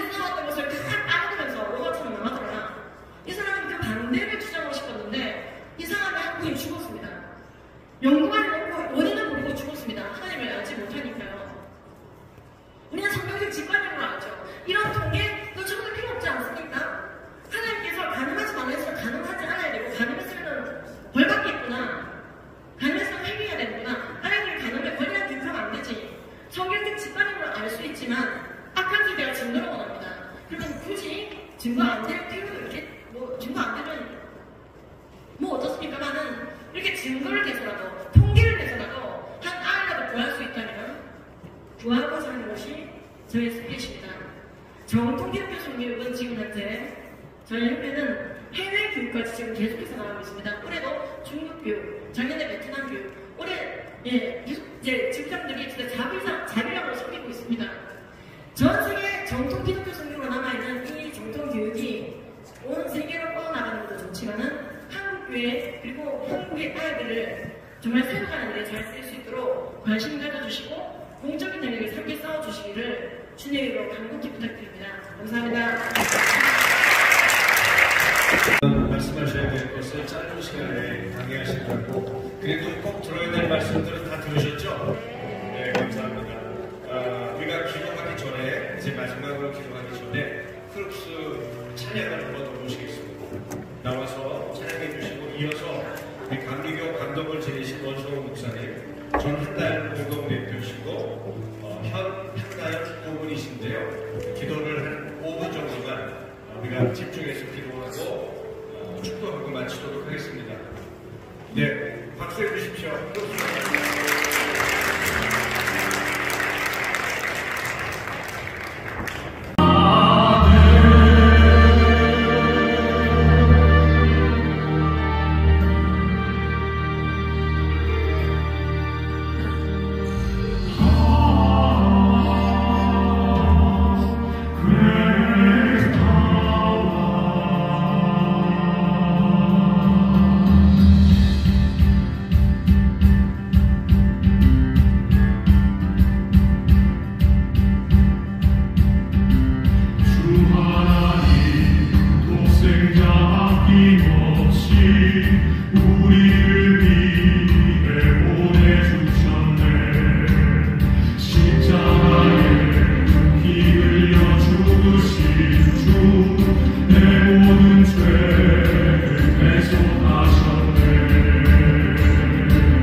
이제 마지막 순서인데 연합기도 하기 전에 10편 2편을 우리 한번 교독하겠습니다. 10편 2편. 제가 1절 읽으면 여러분들이 2절을 읽으시기 바랍니다. 어찌하여 이방 나라들이 분노하며 민족들이 헛된 일을 꾸미는가? 사람들이 서로 계속하며 우리가 그들의 맨 것을 끊고 그의 결박을 벗어버리자 하는도다. 4절.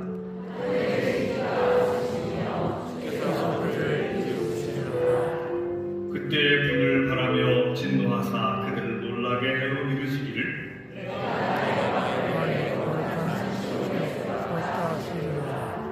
내가 여호와의 명령을 전하노라. 여호와께서 내게 이르시되 너는 내 아들이라. 오늘 내가 너를 낳았도다.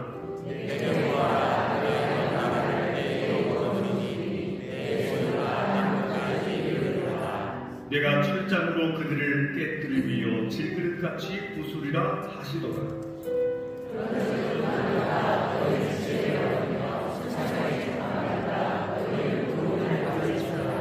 여호와를 경외함으로 숨기고 떨며 즐거워할지어다. 그의 아들에게 강하수가 그렇지 않으니 진노하심으로 그에게서 하리니 그의 진노가 하십니다. 여호와께 피하는 모든 사람은 복이 있도다. 아멘. 우리 공동기도 제목을 함께 읽으십시다. 시작. 한국교회가 먼저 올바른 창조신앙을 회복하고 왜곡되고 삐뚤어진 역사관 성가치관 학교의 등을 바르게 해석하게 하소서. 다음 세대가 하나님의 진리와 바른 지식으로 구비되어 복음 통일을 이루는 거룩한 이 세대가 되게 하소서. 아멘. 우리 마지막 기도니까 다 일어서서 2분 동안만 기도하고 제가 축도하고 그렇게 마치겠습니다. 주여 함께 같이 부르고 주를 하시고 은혜받게 하시고 사랑을 받게 하시니 감사합니다.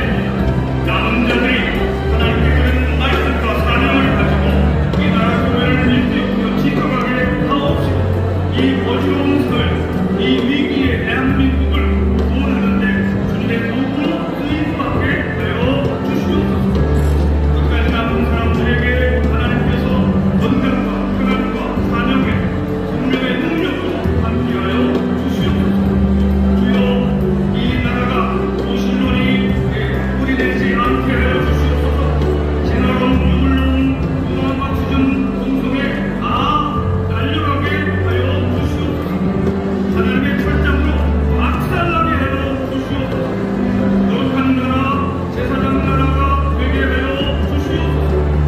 우리의 자녀들 세대, 우리 손자녀들 세대가 하나님의 형상을 따라 거룩하고 아름답게 살아가게 하옵소서.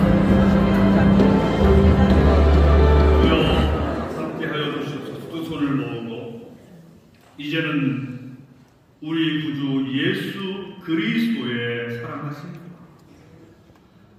창조주 하나님 아버지의 무한하신 은혜와 지금도 살아계셔서 우리에게 강화 감동 주시고 우리를 통하여 일하시는 능력에 성령의 강화 감동하시니 이 희망의 대한민국을 위한 한국교회 연합기도회원 모든 성도들과 그들의 가정과 그들의 교회 위에 그리고 우리나라에서 하나님을 경외하는 모든 사람들과 그들의 가족 위에 함께 하시기를 영원까지 함께 하시기를 간절히 축원합니다.